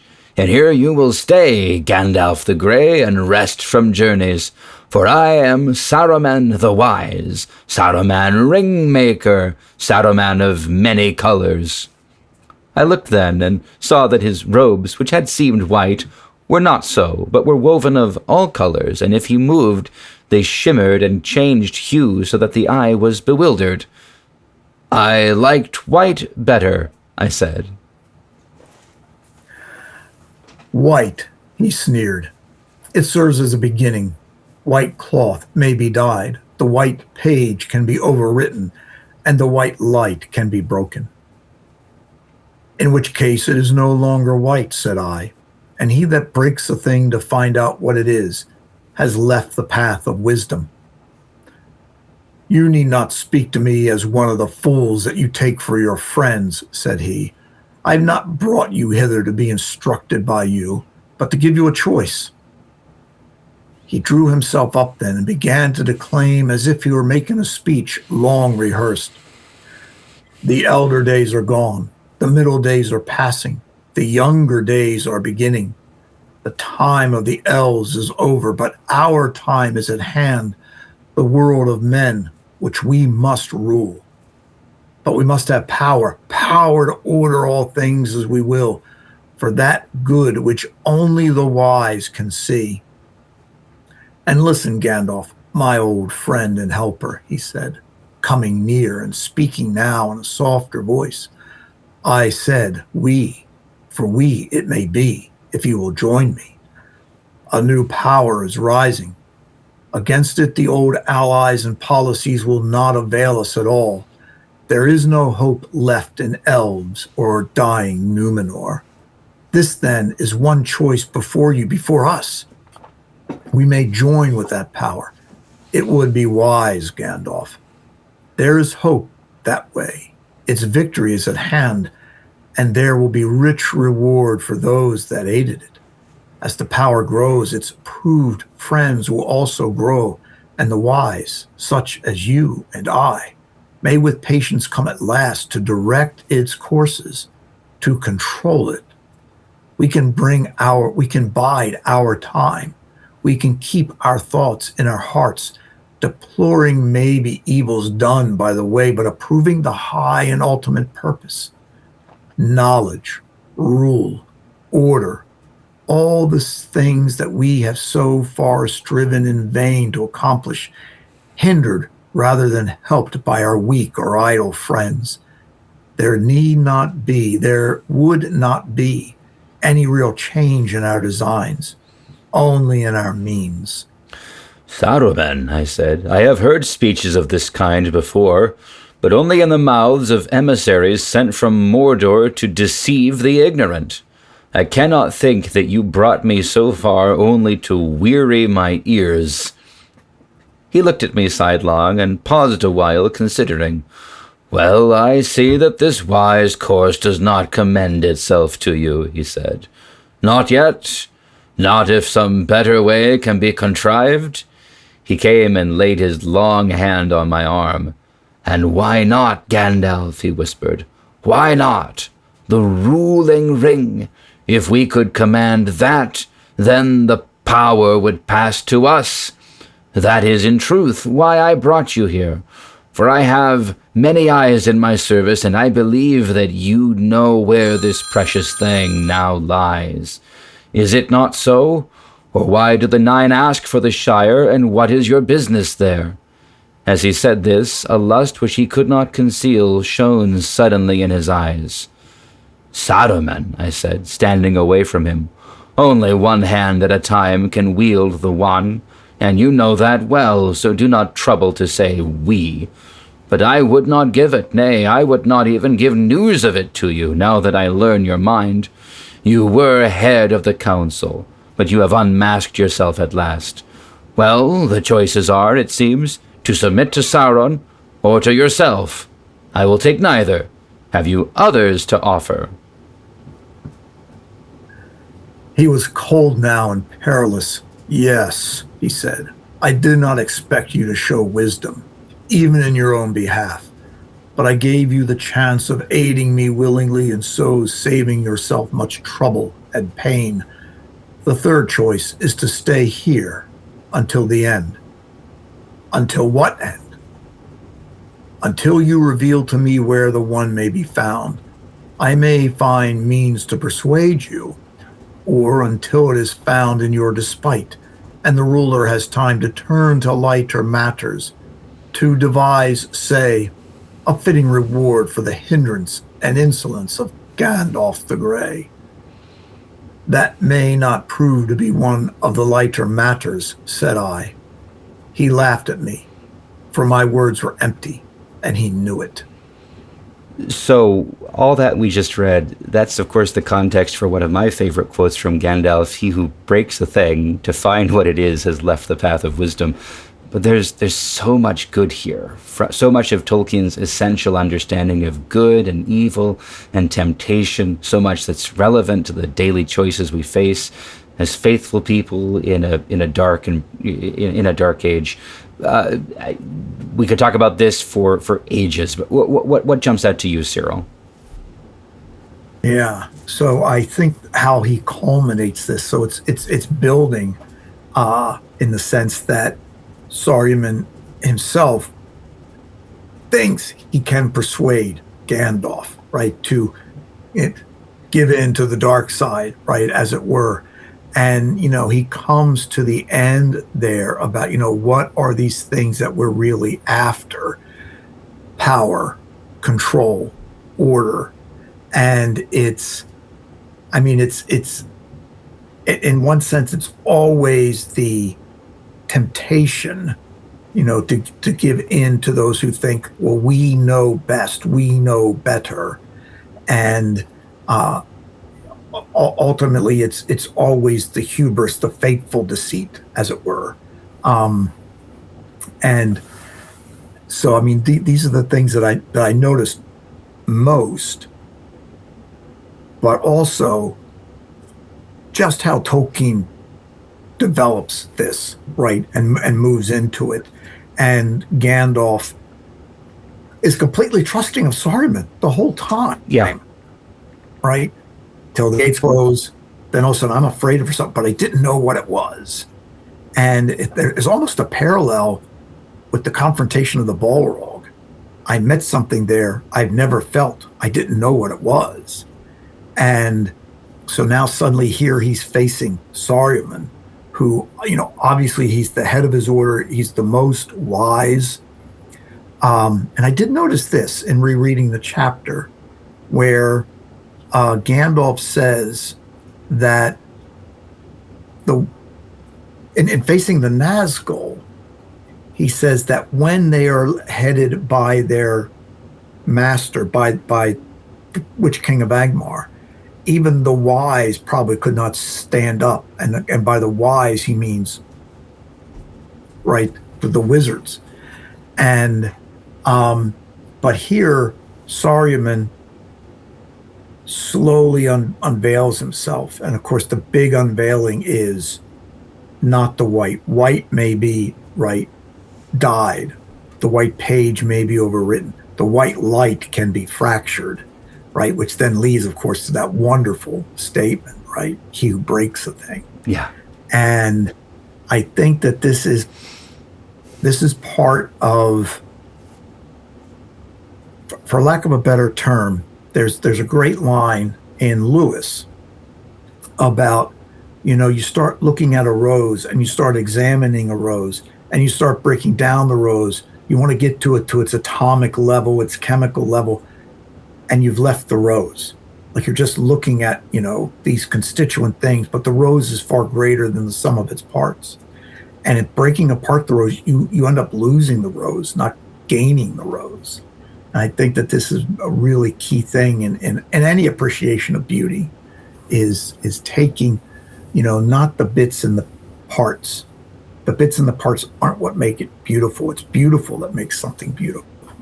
So those are my thoughts on it, but there's so much more to it. Yeah.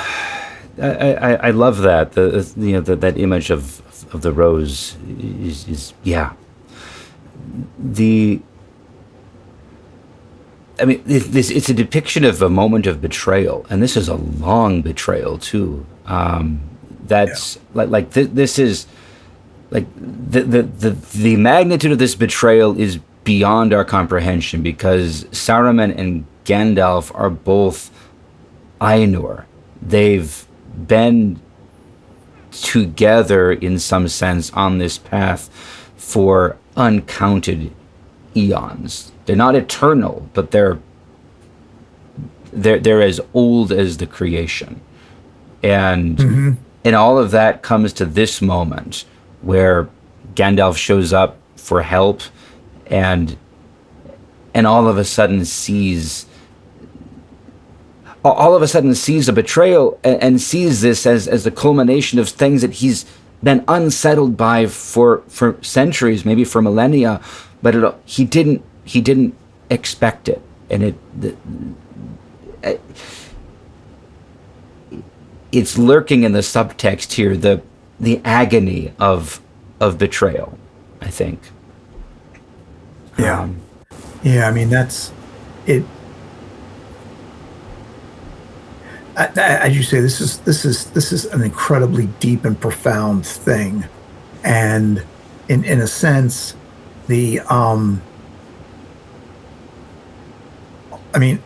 one sense, any sin is a betrayal, but at the same time, this was their mission. Like he and Saruman and Radagast and the two brothers, they were sent over to Middle Earth in order to confront Sauron. And indeed, Gandalf feels himself mismatched in all of this, right? And it's his humility. In one sense, of course, humility is the key to defeating any demon, any sin. And it's his humility which he is, commended for. Yeah. But Saruman obviously has no humility. Yeah. He thinks he can wield the ring. He thinks he can be the master, and with Gandalf as his lieutenant, overthrow Sauron. Yeah. And basically replace Sauron. I mean, it's a betrayal of everything they had stood for and everything they were supposed to stand for. And now suddenly, I mean, Gandalf we don't see the sense of horror that we know is there. But, Gandalf is trying to put a brave face on it, as the very last sentence says. But he realizes, oh man, I have really stepped into it now. This is really bad. So, yeah. Yeah.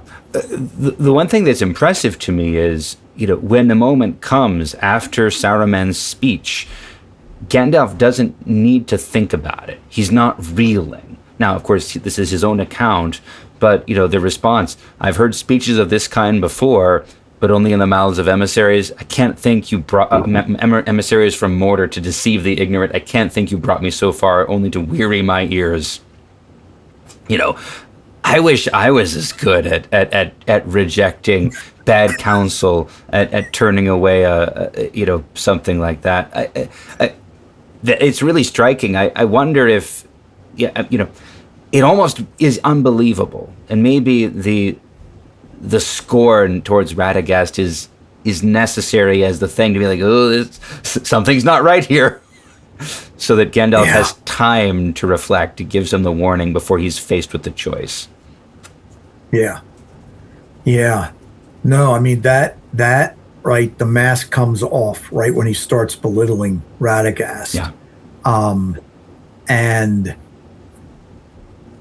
I mean, we realize that in the chapter, Gandalf at first seemingly has fears, but ultimately the fears are completely unfounded about Radagast, right? Because it's because of Radagast that he's able to escape. Ultimately, we shall see. But yeah, I mean, this is, such great prose, and always, the book. I would say that of all of the casting in Jackson's film, right, Christopher Lee as Saruman was just so spot on. It was perfect, and just yes, pitch perfect. Yeah. Yes. Or picture perfect. Pitch. It was perfect in the pitch. It was perfect in the picture. It was both. What a voice. I don't know how long I was doing this, but first off, there is a recording. I don't know if it's still up, of him reading The Children of Hurin. Yeah. And then there is also, you don't have to look. I know it's still up. A recording of him reading The Raven. Oh my word! It is like when I recite it now. That's the voice I'm trying to imitate. Is his voice is just so. I gotta find that, because what's in my head for The Raven is the one from The Simpsons with Bart going back and forth with James Earl Jones, and that's good. I mean, James Earl Jones' Raven is excellent, but okay, right. Christopher Lee. All right. Wow. Other thing that jumped out to me, the note that Saruman is wearing a ring. And again, I also don't know if, and he claims to be a ring maker, but I wonder and again, Tolkien doesn't get into the details of this. He doesn't show us the mechanisms of evil. But I wonder if, the sense is that the ring is the means by which Saruman controls the will of his servants. There is, that sense that you get as the Uruk-hai are carrying Merry and Pippin, that they're driven by some distant will. I think Legolas says that. Yes. So I wonder, is that going on there? I don't know if you've bumped into anything that gives more details on that in your reading. No, I really haven't. It is interesting because, this goes back to what were the rings? how did they have power? What invests them with this power? Because obviously in the One Ring, to destroy the One Ring is to destroy Sauron. And Sauron has invested the ring, and the ring becomes a way to amplify his malice and his cruelty and his hatred. Yeah. And so obviously the rings do something that supplement who and what you are. And and that might be the better way to think about it. I mean, if you think about it in the sense of any sort of creation of a piece of art, it arises from the artist. It arises from their skill. They've taken something extraneous to themselves to make something that is part of themselves and now give it an objective reality. And, how do the rings create?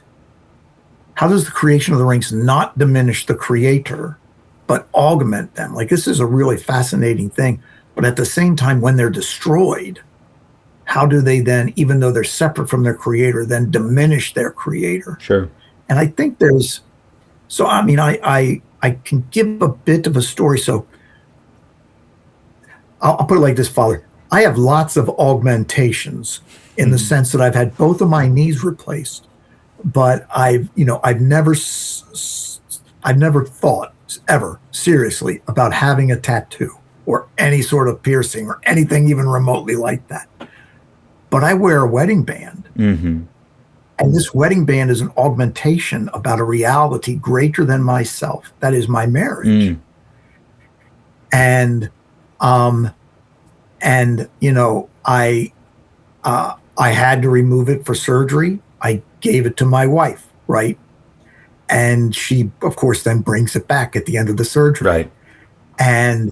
But I know of a couple who he left her.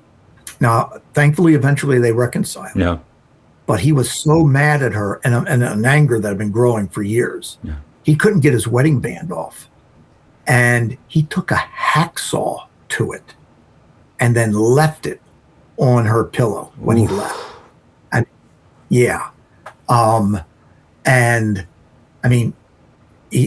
when they reconciled, he went and took the ring and had it made into a heart and a locket for her and gave it to her that, she shall keep the ring for now. Yeah. But this is obviously something incredibly powerful in our own minds, what rings are, or at least they used to be, let us say that. Yeah. That it is an augmentation. It is a supplement. And this is something I got from Jonathan Peugeot. When people get tattoos, it's basically saying, I need to supplement my identity. Mm. And there's something about the rings. The ring that seems for Saruman, the ring obviously for Sauron, it supplements who and what they are.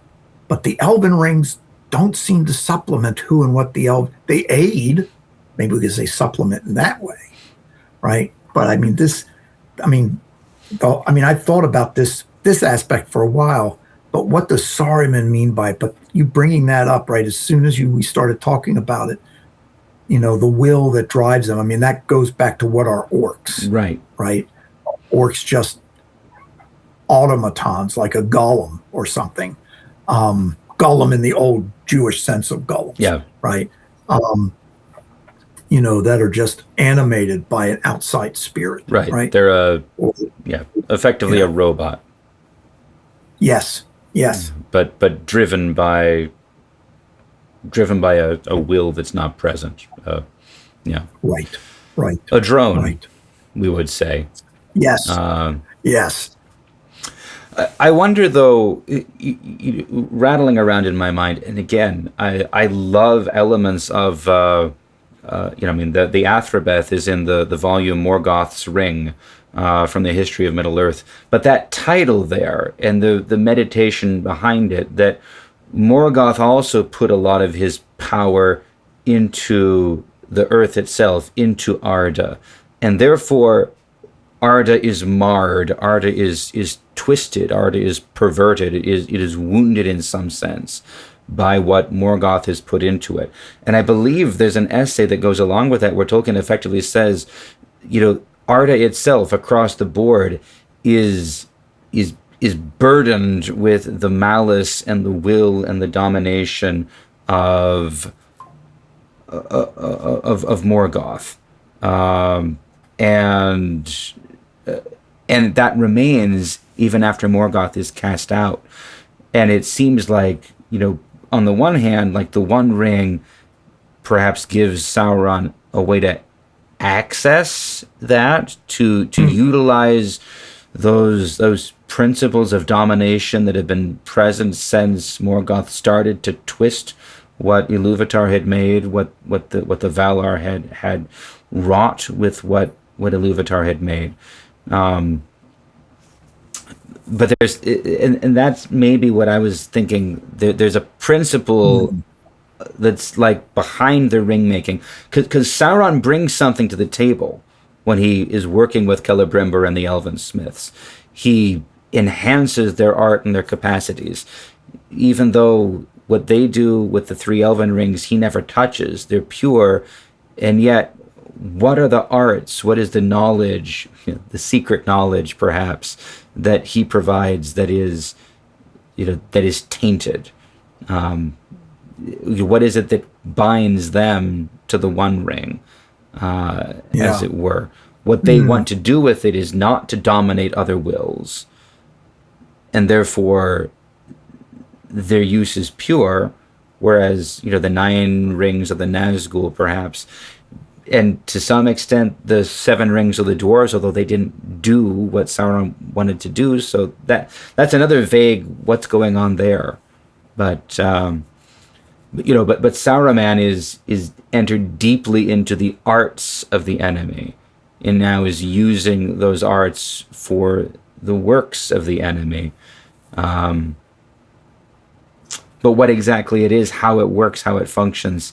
I love your reflections on the significance, the augmentation of a ring, and everything that it represents, that it intrinsically is, by virtue of its connection to the relationship between people. I was thinking of a more overt sort of augmentation, like these terrible devices. I remember when I could keep my appointment list and my to-do list in my own mind, and I remember when I decided I need to get a smartphone to help me manage that. And I think that functions for us as, okay, if this thing were destroyed, then a great deal of my capacity to function would at least temporarily be gone too. I'm kind of just nattering. There's so much connected to this. Yes. Yeah. And I'm going to kind of sidetrack just a bit here, but it just suddenly hit me in talking about Morgoth, and as in ways the source of all of these evils, that in a sense, both The Hobbit and The Lord of the Rings, they together bring an end, or an end in a rather fitting way, to 3 of Morgoth's greatest evils, meaning Smaug, the Balrog, and Sauron.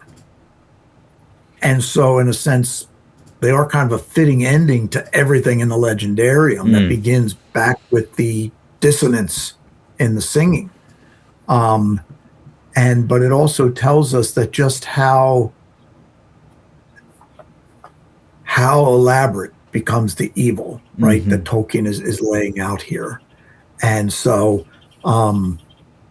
it's a but then it becomes bound up in something that becomes incredibly important, and in the question of what are rings.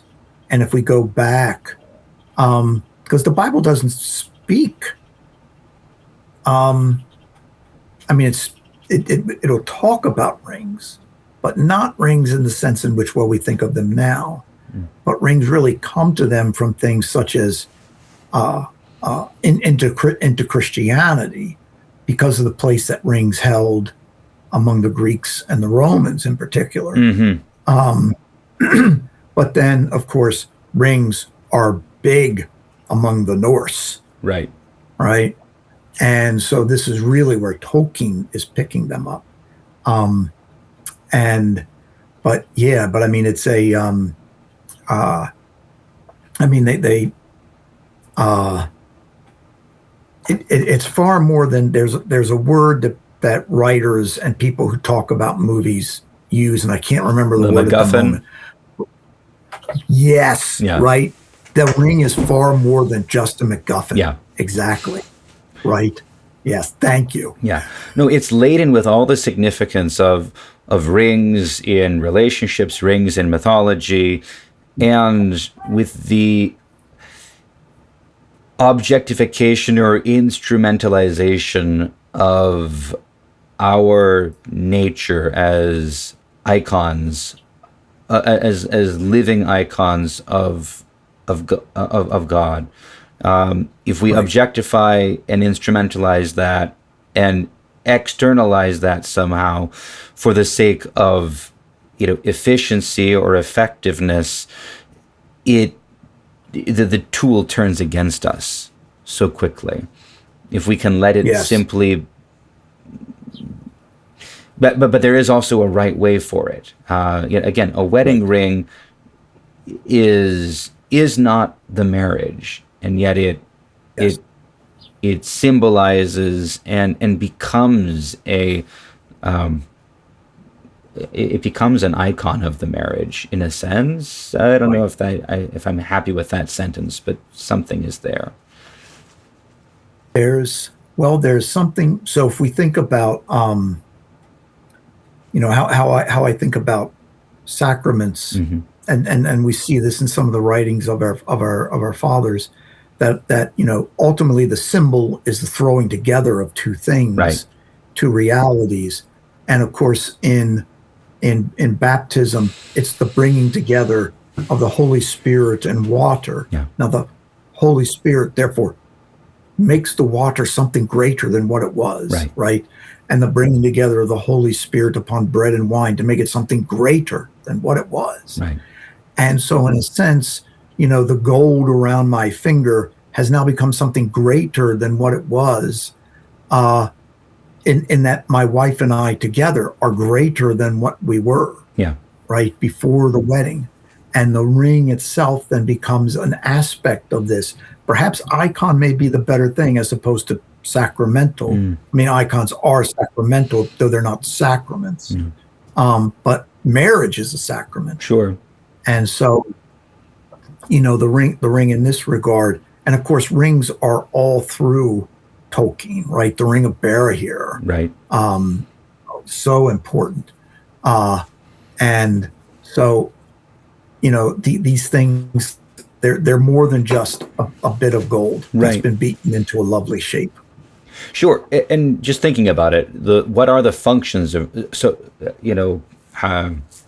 in the sacrament of marriage, right, in the wedding service, the blessing of the rings comes first, and what it effectively functions as is, rings have been worn long, worn and given and connected with marriage long before the church started blessing marriages after Pentecost. So it seems like the blessing of the rings is a symbolic blessing of the union between the husband and the wife. And that is prior then to the higher calling of the crowning and the dance of Isaiah and the common cup and all of this. But the ring is blessed because it is a symbol of the union, of the mutual commitment, of the common life of the husband and the wife. So that is blessed. So if a ring can function as a symbol of that common life, okay, that's fine. Rings, then culturally they also have a signet on them. They function as a sign of authority, of inheriting something, and that's the other place that we see it. The ring of the father is given to the prodigal son. All of those. I mean, the wedding service pretty much recounts all the times that a ring shows up in Scripture, so it nicely collects them. So it has that element of inheritance, and therefore of authority. Then a ring is just a piece of jewelry. It adorns the body. So if those are all the things that rings do, then I suppose it makes sense that a ring is functioning in that way. We can see the One Ring as a perversion of those things, perhaps, of a really perverse marriage. I like this. Almost a Nephilim type thing, because it is a incorporeal spirit, an Ainur, Sauron, or Morgoth, dominating the creation in a perversion of marriage, in a perversion of the incarnation. And the ring functions in that way. We see authority, and inheritance, but it's a false inheritance, because it's a seizure of something that should belong instead to the children of Iluvatar. Sorry, I could go down this track, but I think that's enough. Yeah. Well, you now have the contours for your next wedding sermon. Well, that's already my wedding sermon, so I'm just stealing from it for this. Let me see. Other elements from this. Saruman's words about siding with the new power that is rising. I don't want to get political. We have a rule on the Facebook group, the Amon Sûl Facebook group, that we won't get political. But I feel as though you could copy and paste what he says. We may join with the power. There's hope that way. Its victory is at hand. There will be reward for those that aided it. Its proved friends will grow as it grows, and the wise may come to direct its courses and control it. We can bide our time. We can deplore evils done by the way, but approve the high and ultimate purpose. Yeah. We hear this from every political party. We hear this from everybody in power, every election cycle. I'm not picking on anybody. This is the siren song of earthly power.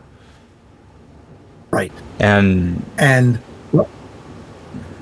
so I think we, in a sense, we do have to be a bit political, simply to say that this is Tolkien's his great politics, in a sense.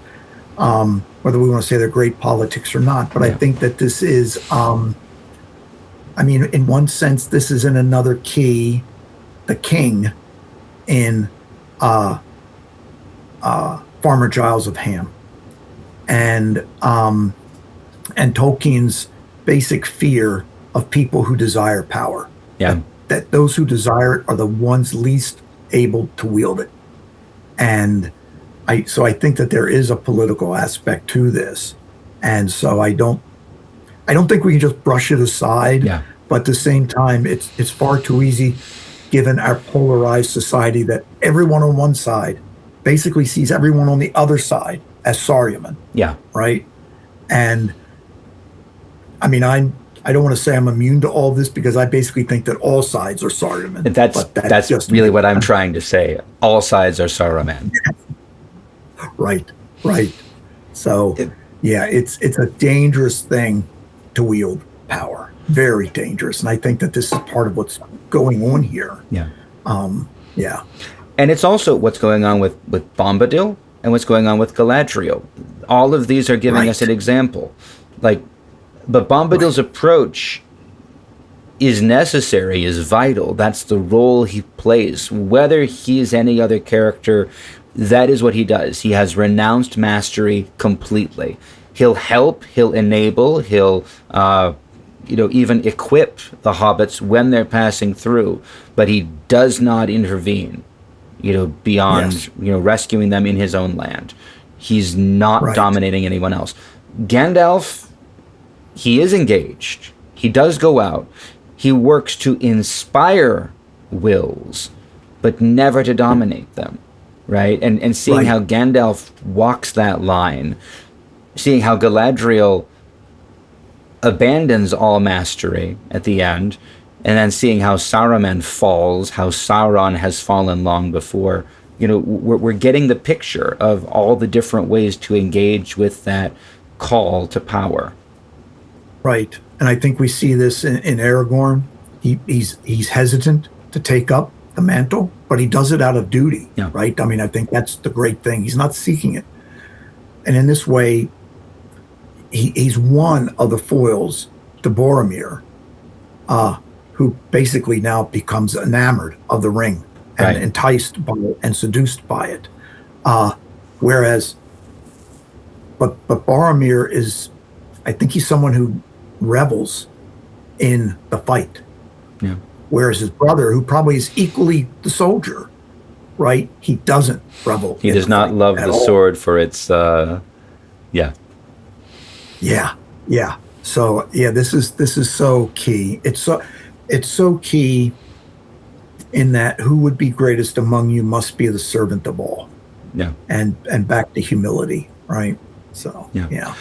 Boromir's trajectory too. I talked about this with Brad last time, but I'm seeing a lot more up and down, if you will, to Boromir's character arc than I had before. I had seen it, and I think Faramir views it as only a sign of his arrogance, that he's determined, that he insists on being the one to take the trip. But Boromir's words in the council are shocking. He gives the invitation in so many words to Aragorn, the heir of Elendil, to come back to the city. He is Right. the heir of the steward that actually invites the king to come back. And I never noticed that before now. And, that there is, you see him, and Tolkien does such a beautiful job because he never beats you over the head with it, and yet it's there. He's on the one hand ready to lay aside dominion, and then the ring is there, and he's tempted by it, but he's becoming friends with Aragorn. He's learning to trust him. He's following him, but the ring is there calling him, and he's back and forth, and he falls, and he tries to seize it, and then he gives his life to save the hobbits. And Gandalf talks about it at the end, saying, "I'm glad he was saved in the end." Right? Like Gandalf has been watching the whole trajectory there. Right. Yeah. So there's Ralph Wood's book on Tolkien makes mention of this, that at the very end there, right, he's making confession to Aragorn, like he's acknowledging his sins, he's showing contrition, he asks for forgiveness, right? It's this really great, and Woods is just saying this is basically following the Catholic course of confession. And so, I mean, Boromir is someone, as it were, redeemed in the end, because he's not his dad, right? Yeah. And this is kind of the ironic thing, like Denethor's so angry at Gandalf because Faramir's become his son, right? Whereas Boromir was actually never Denethor's son either. Or if he had been, he had grown beyond it. Yes. Yeah. Yes. All right. Anything more you want to say about this? We'll probably come back to it, but we can move on. Yeah. I love I'll wrap up. I love the humility of Gandalf, saying that may not prove to be one of the lighter matters at the end. And he says, he laughed at me, for my words were empty, and he knew it.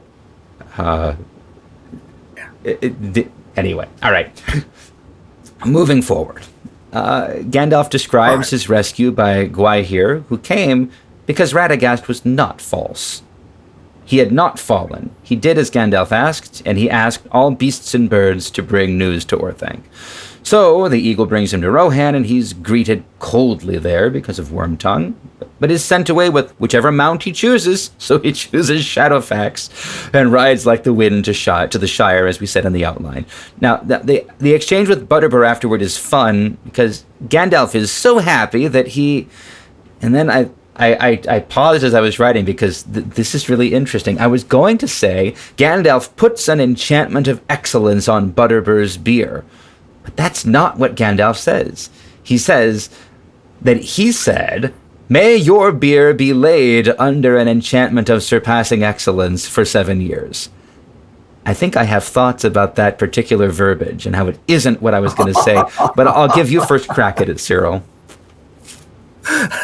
Since you're bringing this up, of course, obviously, since we've been going back and forth about the sacraments, this is almost Eucharistic. I mean, Right. How should I put this? The joke in my Anglican seminary was, oh, let's go have neo-Orthodox, let's go have a neo-Orthodox Eucharist, meaning pizza and beer. And neo-Orthodox is a word dealing with certain Protestant theologians. Yeah. It has nothing to do with orthodoxy. And so, right, but I will note that that since the let us just say since the revolution in beer making, I mean, I'm getting to the point in my life where I'm largely just drinking clear liquor anymore as opposed to beer. I still love beer, but it's just like I'm not as much of a fan. But just to have lived through the burst of microbrews, as it were, It was a delight. Yes. And of course, I've always thought, I'm happy that I ended up with Enchanting Beer. There's a big beer distributor here in the valley. He's actually got two different distributors. He's from Persia. He fled Persia when the Shah fell, and so I'm in his enormous beer place, and I say to him, I said, "Mr. Shangy, aren't you a Muslim?" "Oh yes, I am a Muslim." "But you sell beer." "I sell only heavenly beverages."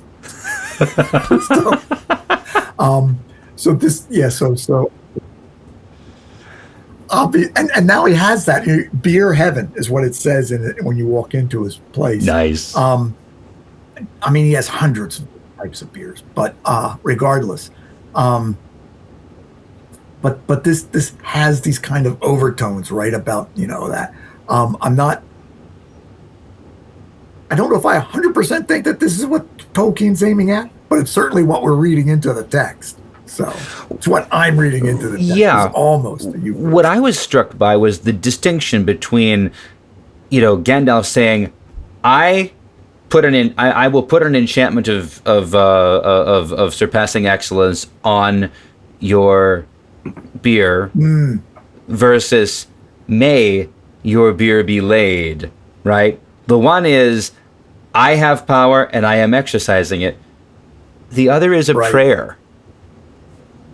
And, it's the distinction that I discern, and I don't think this is original to me, but I know there are different formulas in the sacrament of confession for the absolution, the prayers of forgiveness at the end.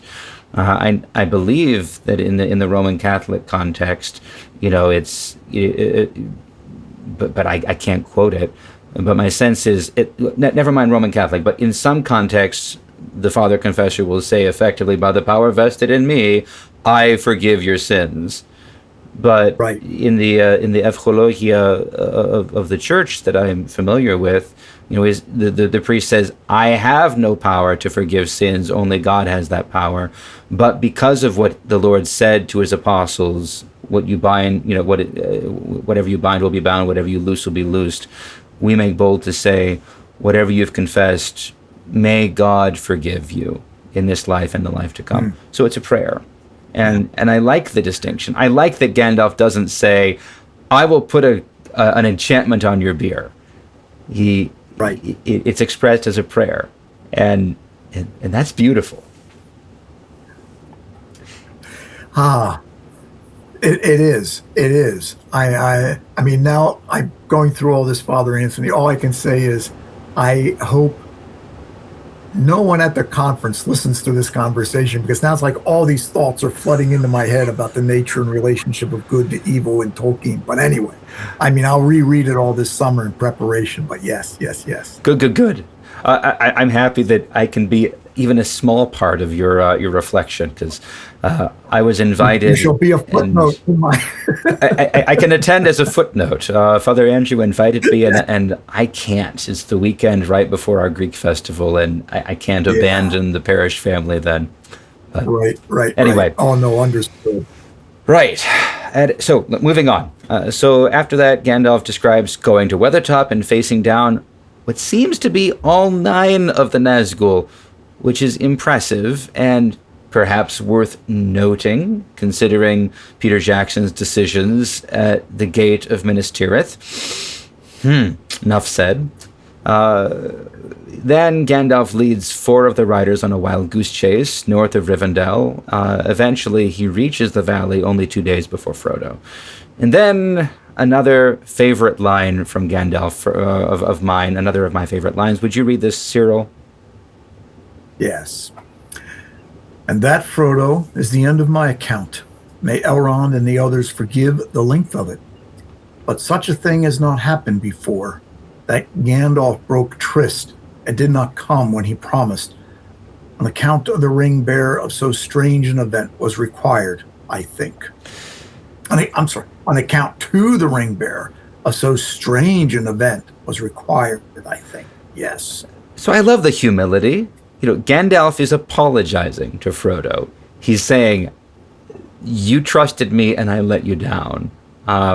Yes. And that's beautiful. The humility that Gandalf shows with all of his other personality traits showing through.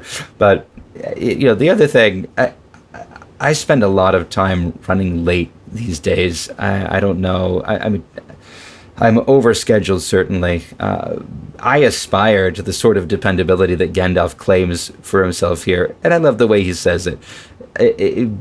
But it kind of colors, because the entirety of the story is basically a long-winded explanation, excuse, apology for not showing up when he said he would. Yes. Where I've learned just to say, I'm grateful for your patience. I came as soon as I could. Yeah. I mean, in one sense, there's a number of places in the story, people showing up just on time or people showing up late. And I mean, we see this later on where at the end of the Fellowship of the Ring, Aragorn is like, every decision I've made has been wrong. And, they show up and they don't save Boromir or Merry and Pippin. But I completely empathize, Father. So for the past years, my Father Andrew changed the time of Vespers. I'm not blaming Father Andrew. He changed the time of Vespers from 6 to 5 on Saturdays.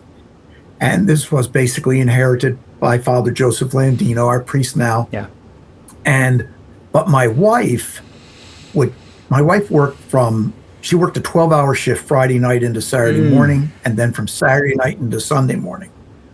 So she would get up at 4:30, and then she'd leave at 6:30 for work, 6:30 in the evening. And I basically told Father Andrew, if you do this, I need to be home to make sure my wife is taken care of before she leaves. I cook for her. Yeah. And I just said, it's going to be very hard for me to make Vespers. This did not dissuade Father Andrew. He was set in his determinations. Mm-hmm. So, but now my wife is retired and I don't need to cook for her now. And so I get to go back, and she just retired several weeks ago. So I get to go back to Vespers. And so, the thing is, all other evening services at St. Paul's start at 6, except for Saturday night Vespers, which starts at 5. I knew they started at 5. And last Saturday, I said, Father, I'll be there. And I'm looking at my clocks. It starts at 5. I'm driving toward, our church is like down at the bottom of the hill. I'm coming down the bottom of the hill, and I'm like, why are there so many cars here? And then I realize it's 5:40, not 4:40, because I always want to be early. And, it's one of those things where I didn't set an alarm on my phone or anything else, because I don't need to think about that. And it's just normal. The next day I apologized to Father, and he's like, oh, we had people here to chant. And then I told him, I said, Father, this does not even make the top 10 of things that I've done like this. And yeah, I want to be early, but there are times when things don't happen. It's not my fault, right? The John Belushi scene from Blues Brothers. It's not my fault. But everything that then goes on is that, and here, as you note, Gandalf is someone you could set the clock to, right? And if he says he'll be there, he'll be there. Yeah, right. And now, right? But this also, this is the thing that does worry Bilbo at the beginning. Frodo. Yeah. Frodo realizes what's happened. Why isn't he shown up? And it's it is a key thing, right? This, and I kind of like this a lot, actually. So yes. And actually, as we talk about this, I'm realizing that very famous, sentence of Gandalf's. It's a movie invention. A wizard is never late. He arrives precisely when he means to. Right. But that's not true. That's not. Yeah. That's actually contrary to Gandalf's self, identity. He arrives exactly when he says he will, and if he says, and therefore he probably doesn't say when he'll arrive most of the time, because he knows, he's not always in command of his schedule. Yeah. All right. Any other favorite quotes from Gandalf that we skipped or that you'd like to throw into the mix? Oh. There are a lot. Well, actually, my favorite one we're going to get to because it's in this chapter. But yes, go ahead. All right, then let's move forward. So what follows after Gandalf's story is basically a summary of what options remain, starting with a discussion of Tom Bombadil. I think we would be remiss if we didn't read this in full, both because it bears on the decisions they have to make and it relates to what's become my obsession with Tom Bombadil and who he might be. So I'll start this, Cyril, and then if you can continue, that'd be great. So there was a silence. This is immediately after Gandalf's last words. There was a silence. At last Elrond spoke again. "This is grievous news concerning Saruman," he said, "for we trusted him, and he is deep in all our counsels. It is perilous to study too deeply the arts of the enemy, for good or for ill. But such falls and betrayals, alas, have happened before. Of the tales that we have heard this day, the tale of Frodo was most strange to me. I have known few hobbits, save Bilbo here, and it seems to me that he is perhaps not so alone and singular as I had thought him. The world has changed much since I was last on the westward roads. The Barrow-wights we know by many names, and of the old forest many tales have been told. All that now remains is but an outlier of its northern march. Time was when a squirrel could go from tree to tree from what is now the Shire to Dunlund west of Isengard. In those lands I journeyed once, and many things wild and strange I knew. But I had forgotten Bombadil, if indeed this is still the same that walked the woods and hills long ago, and even then was older than the old. That was not then his name. Eorwain ben Adar we called him, oldless and fatherless. But many another name he has since been given by other folk, Forn by the dwarves, Orald by northern men, and other names beside. He is a strange creature, but maybe I should have summoned him to our council. Just as an aside, Elrond said he didn't summon anyone to the council before, but so I don't know what this aside is about. Anyway, go ahead if you would, Cyril. Yes. He would not have come, said Gandalf. Could we not still send messages to him and obtain his help? Asked Arestor. It seems that he has a power even over the ring. No, I should not put it so, said Gandalf.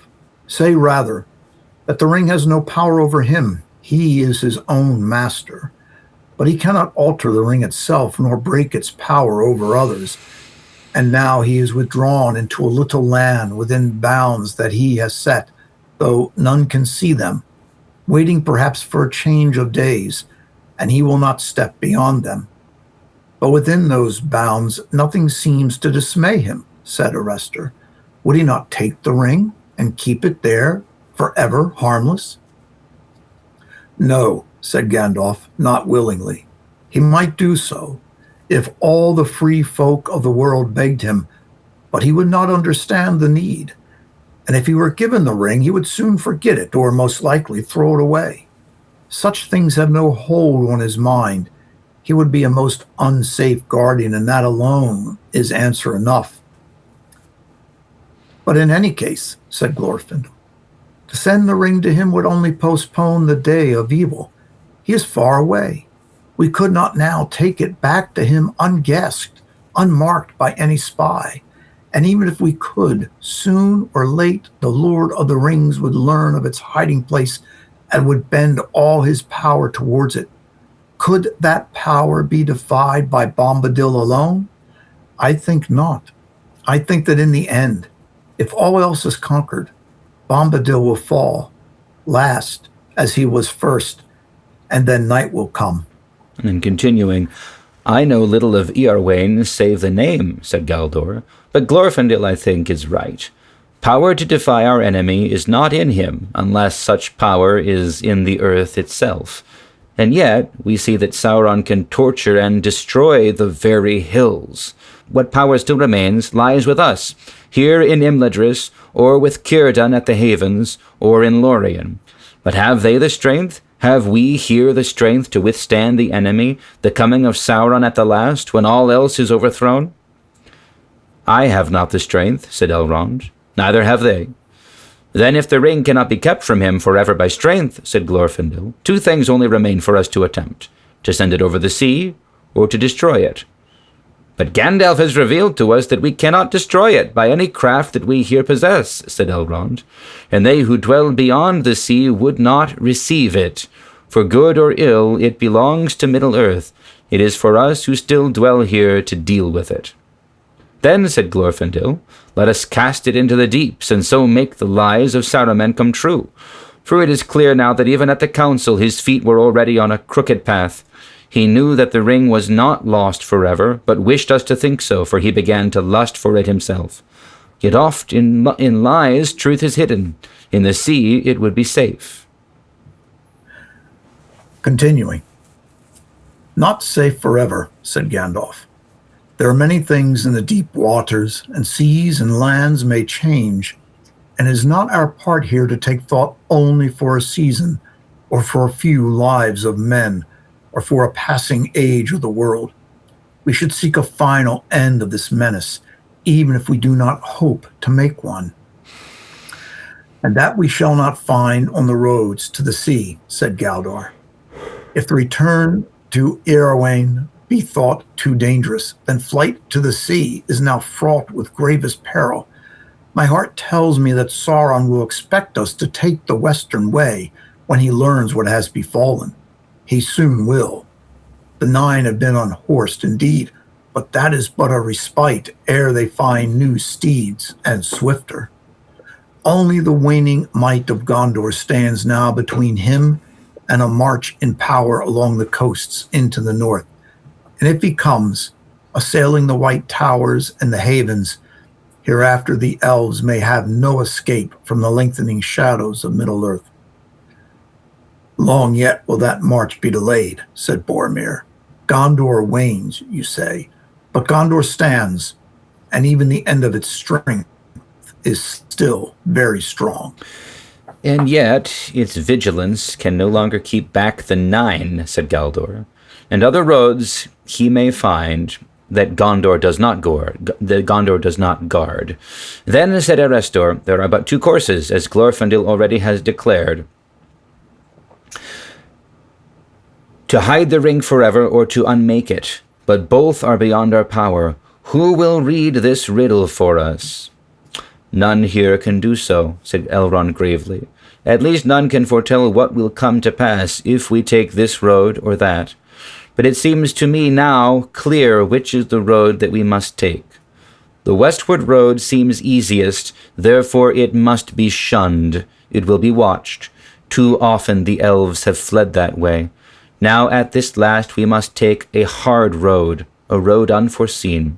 There lies our hope, if hope it be, to walk into peril, to Mordor. We must send the ring to the fire. Okay, I have a rabbit trail to take us on, but let's first react to what we've just read. What are your immediate takeaways from this conversation, Cyril? This distilled nugget of the whole council. Yes. So it seems strange to get to the end where he says 2 roads lie before us, when basically the whole time, 2 courses, right? There are but 2 courses, as Glorfindel has already declared, to hide the ring forever, to unmake it. And then the first time it seems like, oh, we're going to take the ring on the westward road. So I'm not quite sure, what were the 2 courses. To take the ring on the westward road, is that what it means to hide? So it just seems a little bit of a dissonance in my mind. But, everything is now distilling down, right? This is getting rid of all of the dross. Everything has to be distilled. We really have one choice before us as we come out. The one choice, and it's the choice that Sauron himself would never think that we make, because he thinks everybody is interested in power, when in fact everyone is not interested only in power. Yeah. So it's there is a young lady, a daughter of my parish. She hasn't been to the parish in years, but she's become an author, quite a good author. And I was talking to her mom, who's remained very, very faithful. And her mom, was talking with me. And, there are basic human motivations. And, the basic human motivations for writers often break down to power, money, and sex. Mm. And this seems to be the arc of Sauron's thoughts. But the real arc is love, right? And that's kind of what Gandalf is saying. We need to think about not just what's going to happen over a few lifetimes of men, or even this present age, but for our posterity forever. That's kind of where Gandalf is going. Yeah. That we have to make this hard decision that has no benefit to us, right? Yeah. And that's my big immediate uptake from all of this about what is going on. How do we do this? We will use his own motivation against him. Yeah. So that's my thought. And turn away from the temptations that we've always followed. We've always kicked the can. We've always tried to hide. We've always tried to delay. Now we need to actually risk the everything and do the right thing, even though it risks everything. And part of it is what we'll hear a little bit later. They've already counted the cost. They're realizing either way, what they've built, what they've preserved is going to be gone. And it's interesting, every voice in this, except for the one time that Boromir, speaks up, this is an elven conversation with Gandalf. The hobbits don't say anything, the dwarves don't say anything. This is the elves, and specifically the Noldor, the high elves, with Gandalf talking about what to do. This is kind of the Council of Elrond, and now the White Council within it is talking about what to do. And they're saying we're lost either way, so let's lose in the right way. Let's do our best to lose in a way that overthrows Sauron. Let's stop trying to preserve what we know is already falling apart. At which point, if you phrase it that way, it is no choice. You obviously do the right thing, but they get to it. I was intrigued by Galdor's line when he says, "What power still remains lies with us in Imladris, with Círdan at the Havens, or in Lorien," which is maybe, as far as Galdor knows, where the 3 elven rings are located. Now, we, of course, know that Círdan doesn't have the Ring of Fire anymore. He gave that to Gandalf. Right. But, Galdor, kind of in a veiled way, is making reference to those three elven strongholds. Yes. I have to say this, I see a commonality between what Gandalf says about whether Bombadil would receive the ring. He would not take it, not willingly, and such things have no hold on his mind. That's an interesting statement. He would be a most unsafe guardian. Again, I don't see flightiness in Tom Bombadil. I have a hard time squaring what Gandalf says here about Bombadil with what we actually see elsewhere in the text.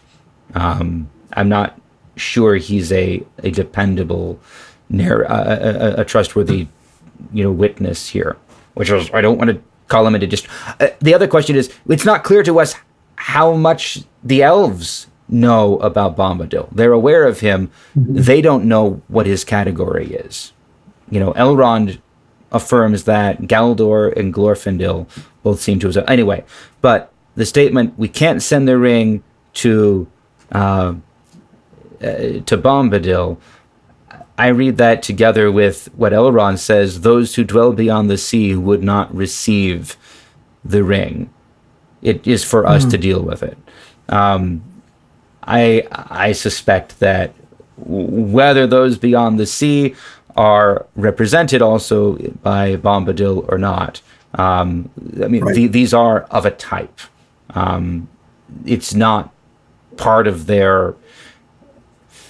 It's not their jurisdiction. This is for the children of Ilúvatar to deal with. It's their right. It's their task.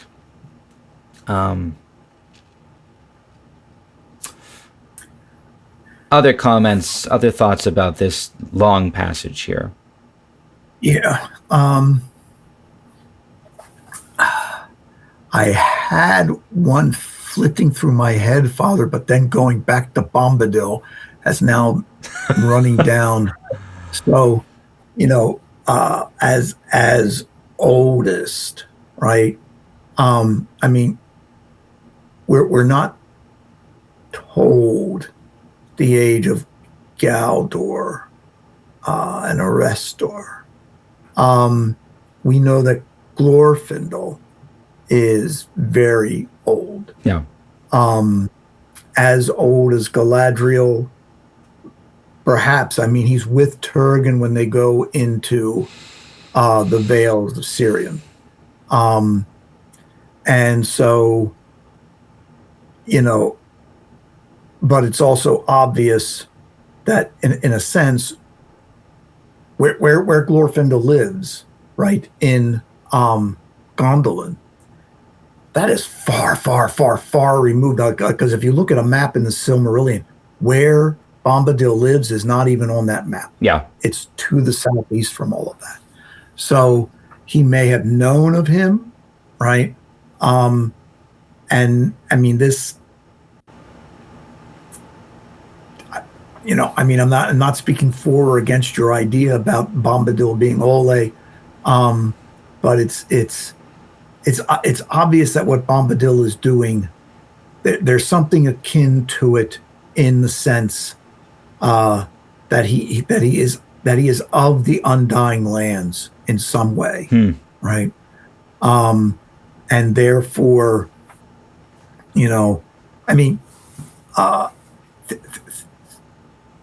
obviously someone from the Undying Lands, as they are called, can still die. Glorfindel dies. Many elves die. The Balrog, the Amaya, and right, that they die. Saruman at the end of the book dies. And Gandalf seemingly probably, right? So could Bombadil have fallen? Could one of the Valar? It's interesting that this was part of what was told to Feanor. You can never overcome Morgoth. you can never overcome one of the Valar. So it's it's an interesting. I mean, he's just an enigma to me in almost every way. So the one thing that stood out for me, though, right, is Elrond's admission that I had forgotten him, since elves aren't supposed to forget anything. Yeah. Right. But he had fallen out of my mind. I guess if maybe it's just a matter of, if he was taking a test on who was the oldest, oh, well, that's Bombadil, right? Anyway. So those are just my thoughts. They're kind of scattered. I would have to say it best. Yeah. The conversation about Bombadil is fascinating because he's so clearly been completely out of sight and out of mind to the elves. They've not been thinking about him. And that's interesting. You would think that he'd be relevant, but they don't treat him as, he's not, he has nothing to do with them. And yet he hears news. Like we commented on that at the time. He hears news that they're wandering, and we thought at the time, well, maybe Gildor's people sent a message to Bombadil, and then we said, well, but no, the elves don't seem to know anything about him. They don't visit him. And then I think in the episode talking about that, where Bombadil says he knew that Frodo and the others were abroad, were on their way.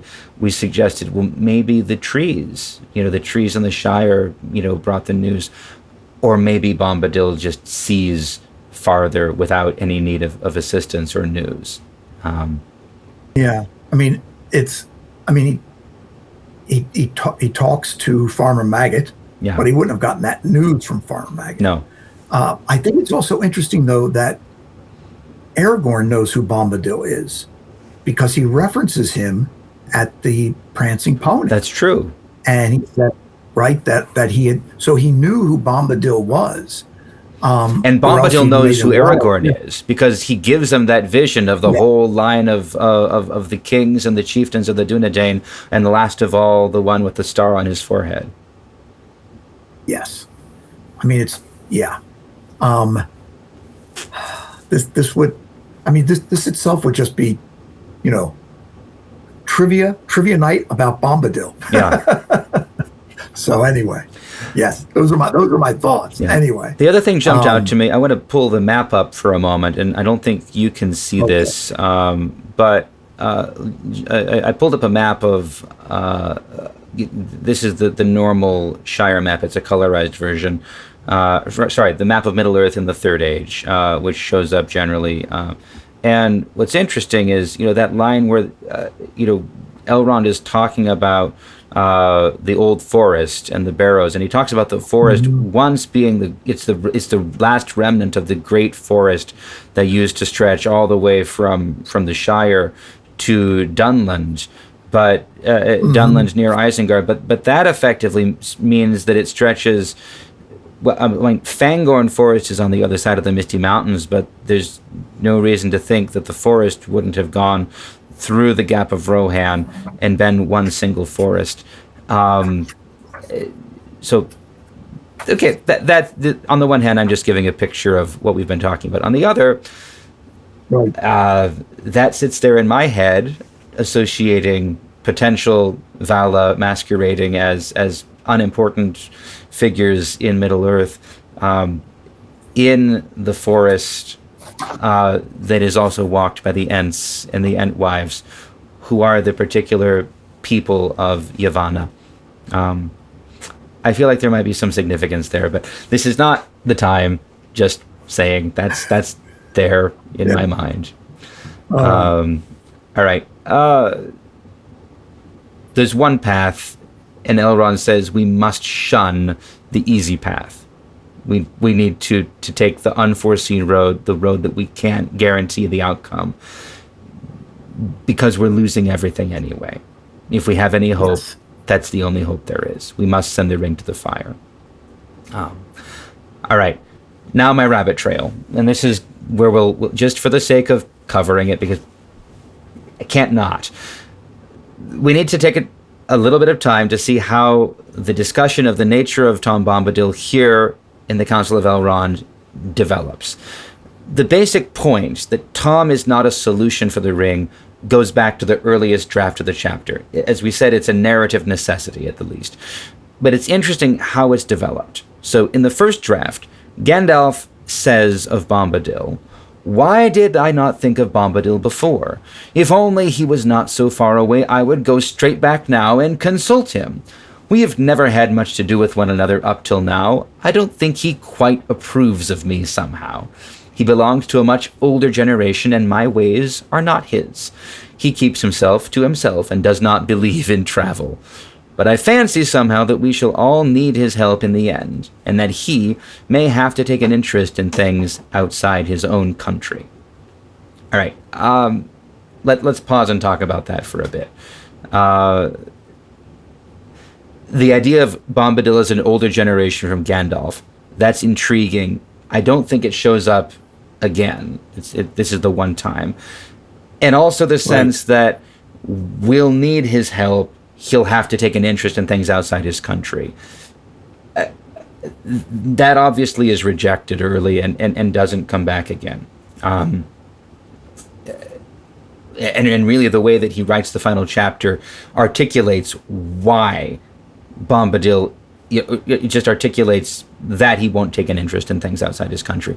But I remember early on, as Tolkien was first writing this, his publishers asked him for a sequel to The Hobbit, and he didn't know what to do. So he tried the long expected party and wasn't sure where it would go next. And there's a letter he writes to the publisher saying, "How would you feel if I developed those, poems about Tom Bombadil and we could do Tom Bombadil stories?" And I think there's maybe surviving in the first draft an element of that. Maybe Tom Bombadil is more of a main character to the whole Lord of the Rings story. It doesn't survive, but it's there. Thoughts of yours, Cyril, on this before we move on to the next version? I don't know if I have any necessary thoughts on it. I mean, none of my thoughts are necessary, but it is interesting. Because in one sense, this almost says less a development about Bombadil than maybe has he not Tolkien not quite developed who Gandalf is yet as one of the Ainur, one of those present at the creation, and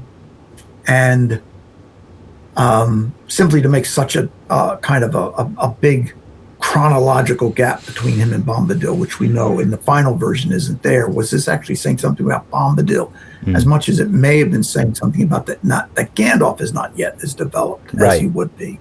That's my only thought. Yeah, that's interesting because, how much does Tolkien have a sense of who and what Gandalf is at this stage? That would be a whole research project. Right. Because Gandalf originally Gandalf is isn't Gandalf one of the names in the Eddas, the names of all the dwarves, and originally it's a name of a dwarf. It just means wand elf, and then he switches it from being the name of Thorin to being the name of the wizard. Right. Yeah, in the original, so I was just looking up at my enormous volume on The Hobbit. Yeah. Right, because Gandalf originally was named something like Blatterthon. Yeah. And Thorin was Gandalf. So no, Thorin then becomes Thorin, and Blatterthon becomes Gandalf. Yeah. And so, it's obvious when you read The Hobbit. The Hobbit. I mean, obviously, The Hobbit is the beginning. It just reads very, very differently than The Lord of the Rings. Yeah. In my mind. And there are no mentions of orcs. They're all goblins. But then goblins become a bit different in The Lord of the Rings than orcs. And so, I think it's Yeah, I mean, the evolution of Gandalf would be again just like the evolution of Aragorn out of Trotter. All of these things, right?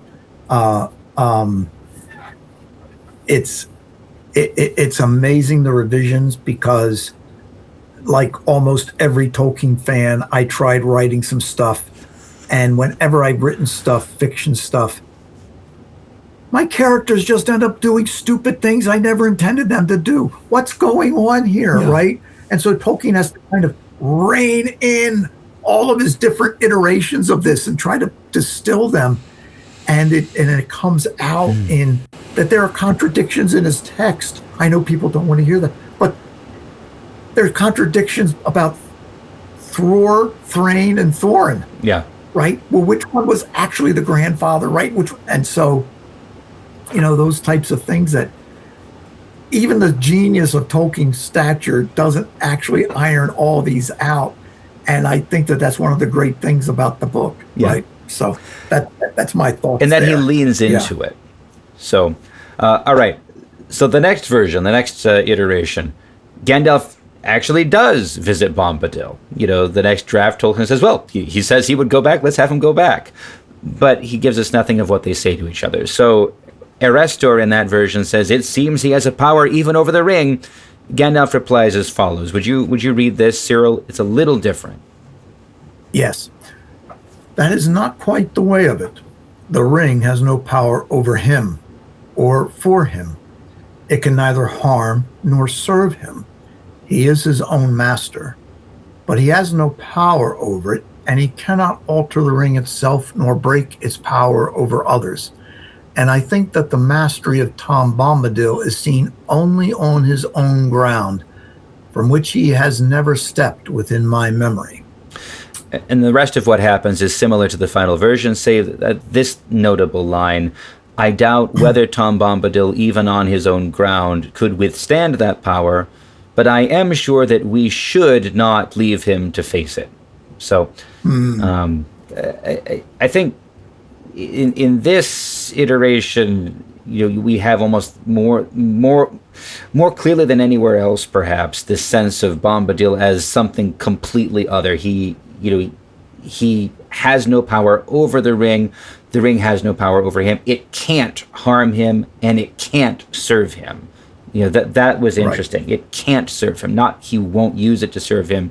He gives it, but he can't use it.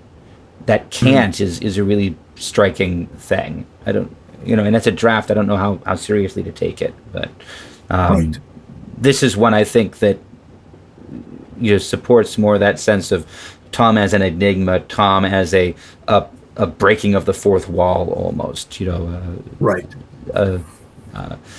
So the next version is very similar, except Gandalf's visit to Bombadil is removed and replaced with an explanation for why he didn't bother to go. Elrond says he's never heard of Bombadil and asks if Gandalf knows him. So that Elrond has never heard of Bombadil, that's different. Gandalf's reply is, I knew of him. Bombadil is one name. He's called himself others, suiting himself to times and tongues. Tom Bombadil is for the Shire folk, and then Aryan for the elves, Forn for the dwarves, many names for men. We have seldom met. So I knew of him, and then we have seldom met. I think that's a contradiction within the text itself. I am a rolling stone, and he's a moss gatherer. There's work for both, but they seldom help one another. It might have been wise to have sought his aid, but I do not think I should have gained much. He's a strange creature and follows his own counsels, if he has any. Chance serves him better. All right. So first, this last is interesting because in the published Lord of the Rings, this comment about classic rock bands, Rolling Stones, is transferred to the journey home, just as Gandalf leaves them west of Bree, finally to go and meet with Bombadil. But I think, your thoughts on this, and then I'll give, trying to tie it up. Yeah. I mean, it's interesting. It's interesting, of course, going through these drafts and seeing how this fascinating character. I would say that the biggest thing is he's so enigmatic. He's so fascinating to us. And I would have to think that he was fascinating to Tolkien. And he certainly incorporates him here. I mean, really outside of the first book, he doesn't really appear at all, except after Gandalf leaves the hobbits on the road to go follow him, to find him. Yeah. And so it's a there are a couple things that are worth thinking about, but he does become key in many ways, even if he were not Tom Bombadil. For instance, the multiple dreams that Frodo has in his house. Yeah. Also, the finding of the Barrow-White sword. Yeah. That Merry uses to kill the Witch King or Yeah. to wound the Witch King, right? And so there's elements there. There's this redemption, right? Almost a Paschal vision there when he brings them out of the tomb of the Barrow-Whites. And so there's something that's going on, and it would be great had he actually written a longer letter talking about Tom. But then, of course, we'd never have these conversations had he written such a letter Sure. to talk about Tom. Yeah, his refusal to engage in speculation publicly about Tom Bombadil is really interesting to me. Almost as interesting is, like, Christopher Tolkien doesn't hesitate to engage in speculation about what his father is up to, but I don't think I've seen him touch the question of who Tom Bombadil is in any of the history of the Middle-earth stuff. That's an interesting point of forbearance, and I wonder Right. if it's not a pregnant silence. If there weren't private conversations, like we're not going to go there. Yeah.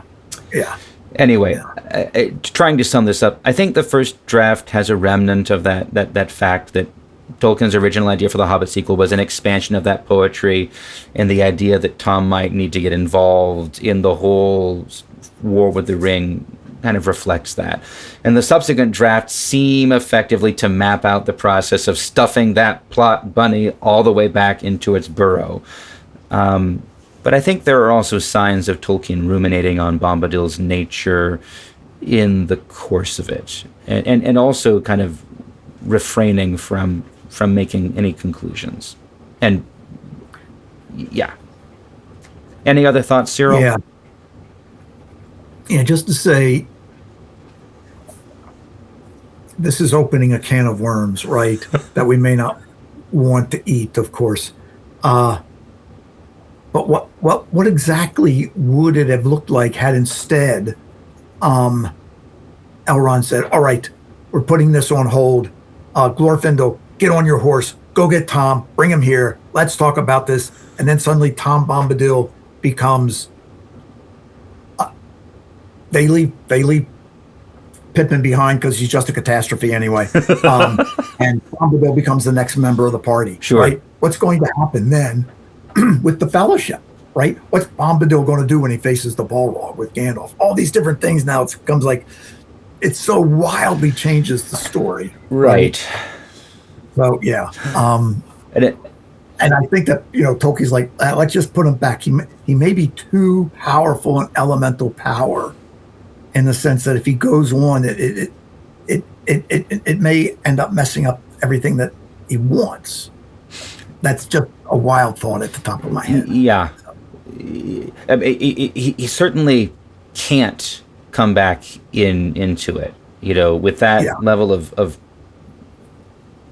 he's untouched by the ring.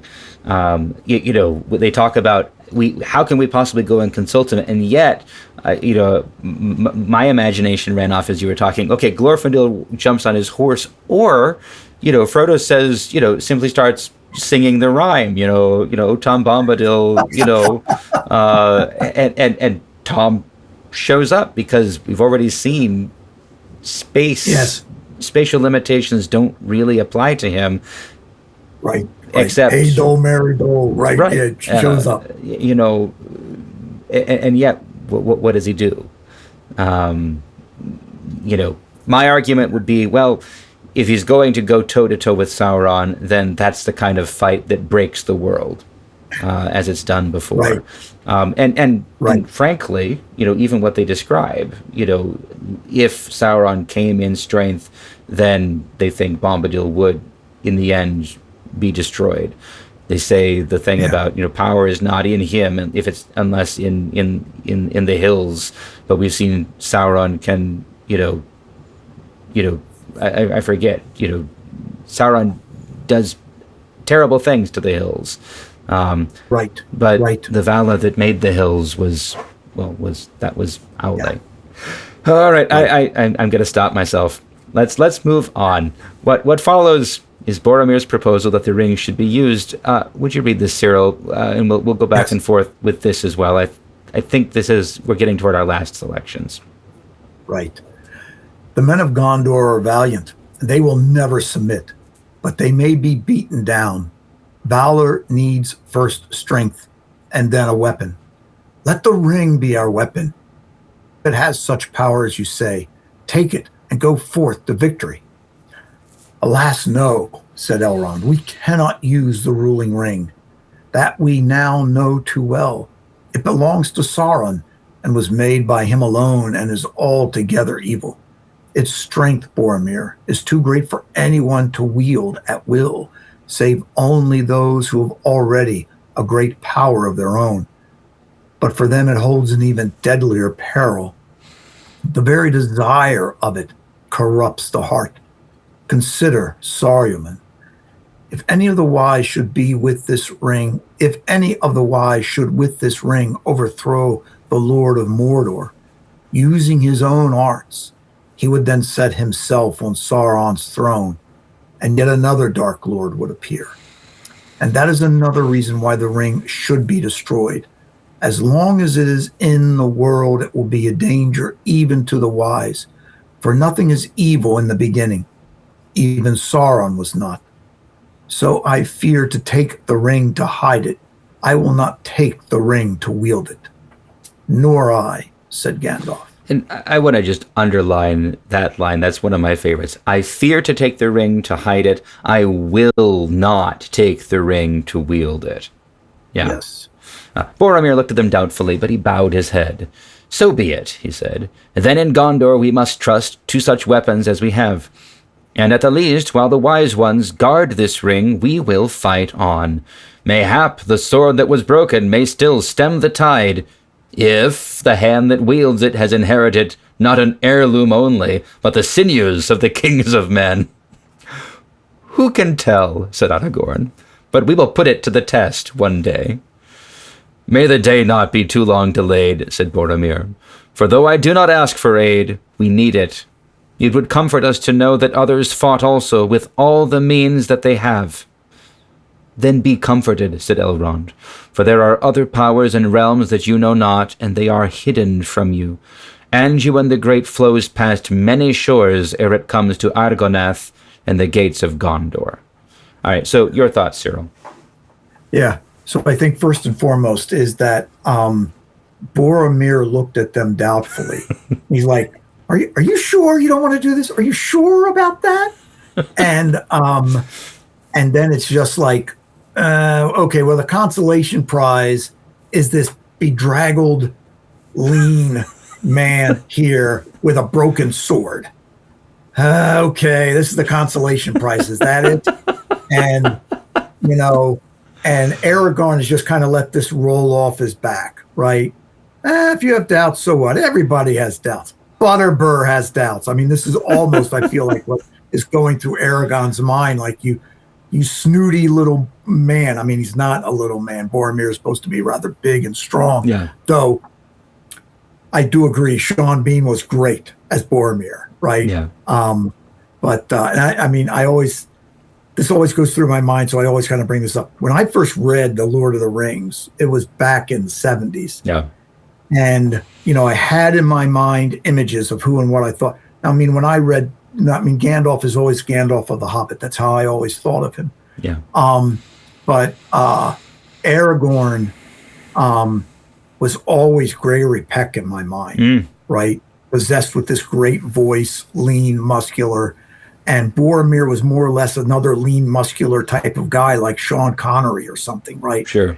And so I always have these images in my mind, right, of these actors in their youth, right? That's the image that I have. And the Peter Jackson movies can't drive them out, as it were. But Yeah. but at the same time, I mean, Boromir is a young man compared to Aragorn, and he's yet to realize just how great, for lack of a better term, an individual Aragorn is, and what really rests in his sinews, right? Yeah. So that's what I thought. Yeah. I like Aragorn's patience with him. He's like, okay, you don't know. That's okay. Yeah. Because Aragorn was a peer with Denethor. He knows him. Yes. There's maybe even a little bit of fondness from Aragorn to Boromir, like, we can work with you. you have virtues that we can work with. Right. Right. Yeah. Yeah.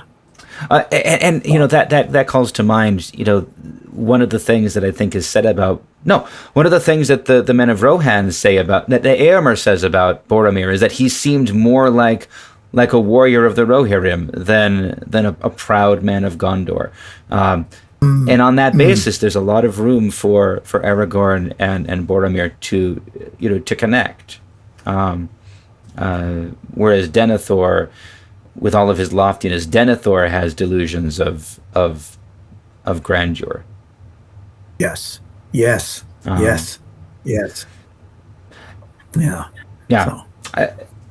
I'm going to be mulling this over because I know Faramir says that when Boromir was young, he asked his father, how long would it take for a steward to take on a king's rule? How many thought? And Denethor says no, and yet the way that they're characterized, that's Denethor's question, and Boromir doesn't show interest in it. It's interesting. Right. Yes, Denethor has aspirations that Boromir really doesn't. Yeah. So. Until tempted by the ring, at least as we see him. So. Right. The statement that Sauron was not evil from the beginning is really profound. Yes. And interesting to remember, Sauron originally was a Maya of Aule, concerned with the craft and making of things, with control of things. That's significant in its own right. I feel like it's significant for my pet theory, but that's beside the point. I think that when Elrond says there are other powers and realms you don't know, they're hidden from you, I think he's just directly talking about Lorien, about Galadriel and Lothlorien. Yes. And because further north, right, there is the Lonely Mountain, there is Dale. That's on the other side of Mirkwood from the river. But there's always also this sense that there are villages, there are men dwelling in these areas. We get kind of this reference from Beorn, excuse me. And so, but still, these, it's obvious. The river runs right by Lothlorien. Yeah. And this is this is hidden. So yes. After the discussion of Lothlorien, I suppose, of the realms hidden from Boromir, they talk about how the three rings will likely fail when the ring is destroyed. They're not certain. It could be that they're freed and they'll do all the things that they were designed to do, but the wise think that they will fail. Elrond thinks that they will fail. And he says that the elves are willing to endure this chance if by it the power of Sauron may be broken and the fear of his dominion be taken away forever. Part of me feels bad for not reading the whole thing, but A, we're out of time, and B, I think that quote is sufficient, and we should talk about it a little bit, because this is the ultimate denouement of the whole story of the Silmarillion, the struggle of the elves to surrender the works of their hands. This decision of theirs is, in a very, very real sense, their redemption from all their errors in the Silmarillion. What do you think, Cyril? Yeah. It is, and it's it's the ultimate act of repentance. We renounce everything, right? To become our Lord's disciple, we give up our own lives. Our lives are no longer ours. Yeah. And therefore, in this sense, the elves are like, yes, we will do this because this is what must be done. We can't be grasping. It's an act of humility. And in a sense, it mirrors the act of humility that we read about, right? Let this mind be in you, which was also in Christ Jesus, right? Yeah. And again, it goes right back to the Silmarillion. It's the very thing Feanor Refuses. did not do. Yes. He refuses to give the Silmarils back for the healing of the trees or for the recreating of the trees. And I mean, that in and of itself is I think, incredibly key passage, because once he learns of his father's death, it's now just not a matter of not giving them. It's now a matter of we're going to pursue. We're going to do even something worse than just not giving up what we've made. Yeah. So this is really good. Yeah. Yeah. So we could talk for like a whole nother episode and more about that. But with all that settled, that the elves will pass the test and go into the west and remain the Noldor, we return to the question. Erestor sets the stage for us. Would you read this, Cyril? yes. Thus we return once more to the destroying of the ring, said Erestor, and yet we come no nearer.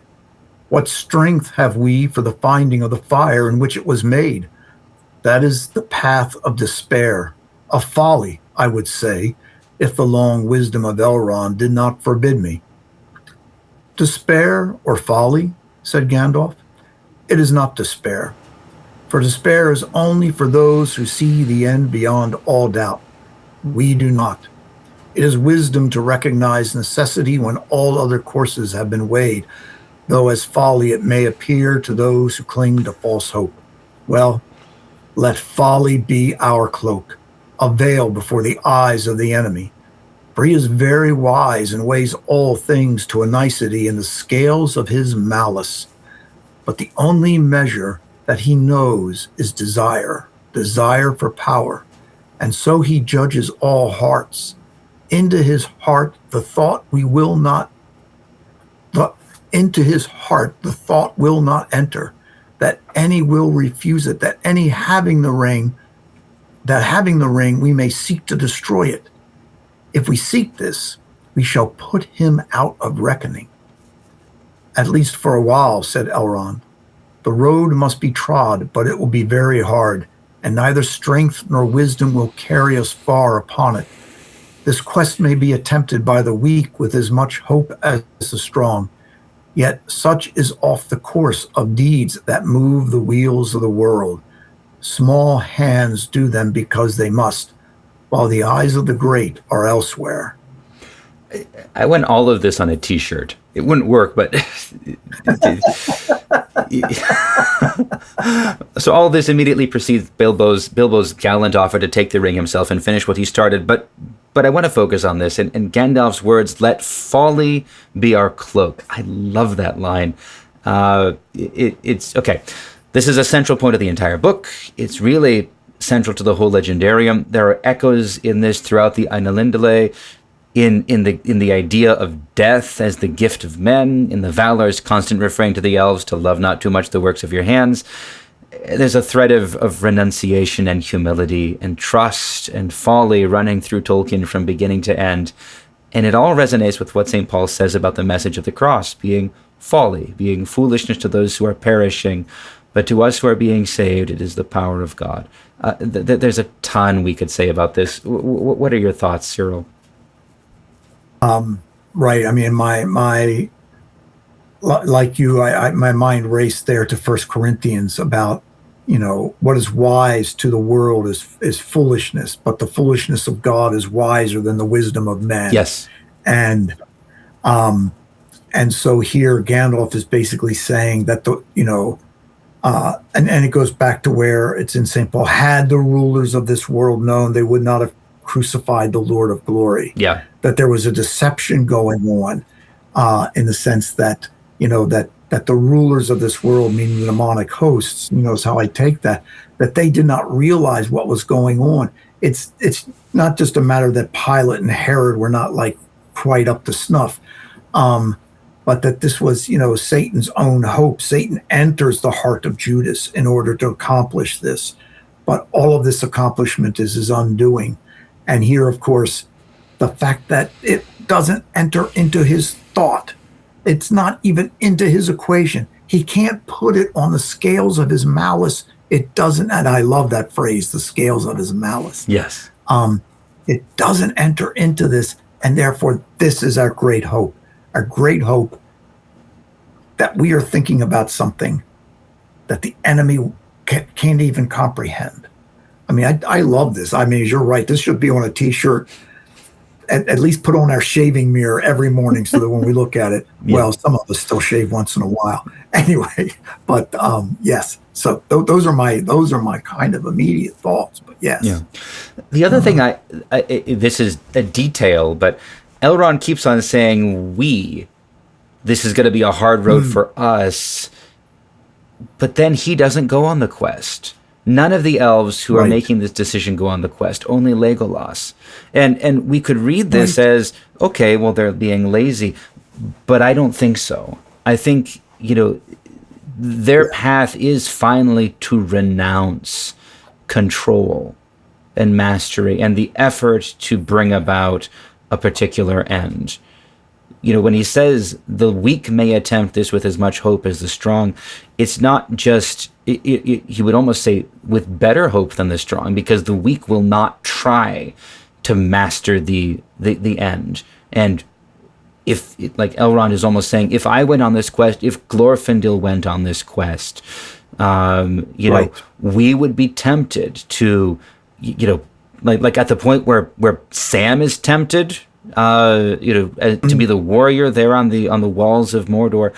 Well, how would that hit Elrond or Glorfindel, who could take up the ring and seize dominion of but backing away from that,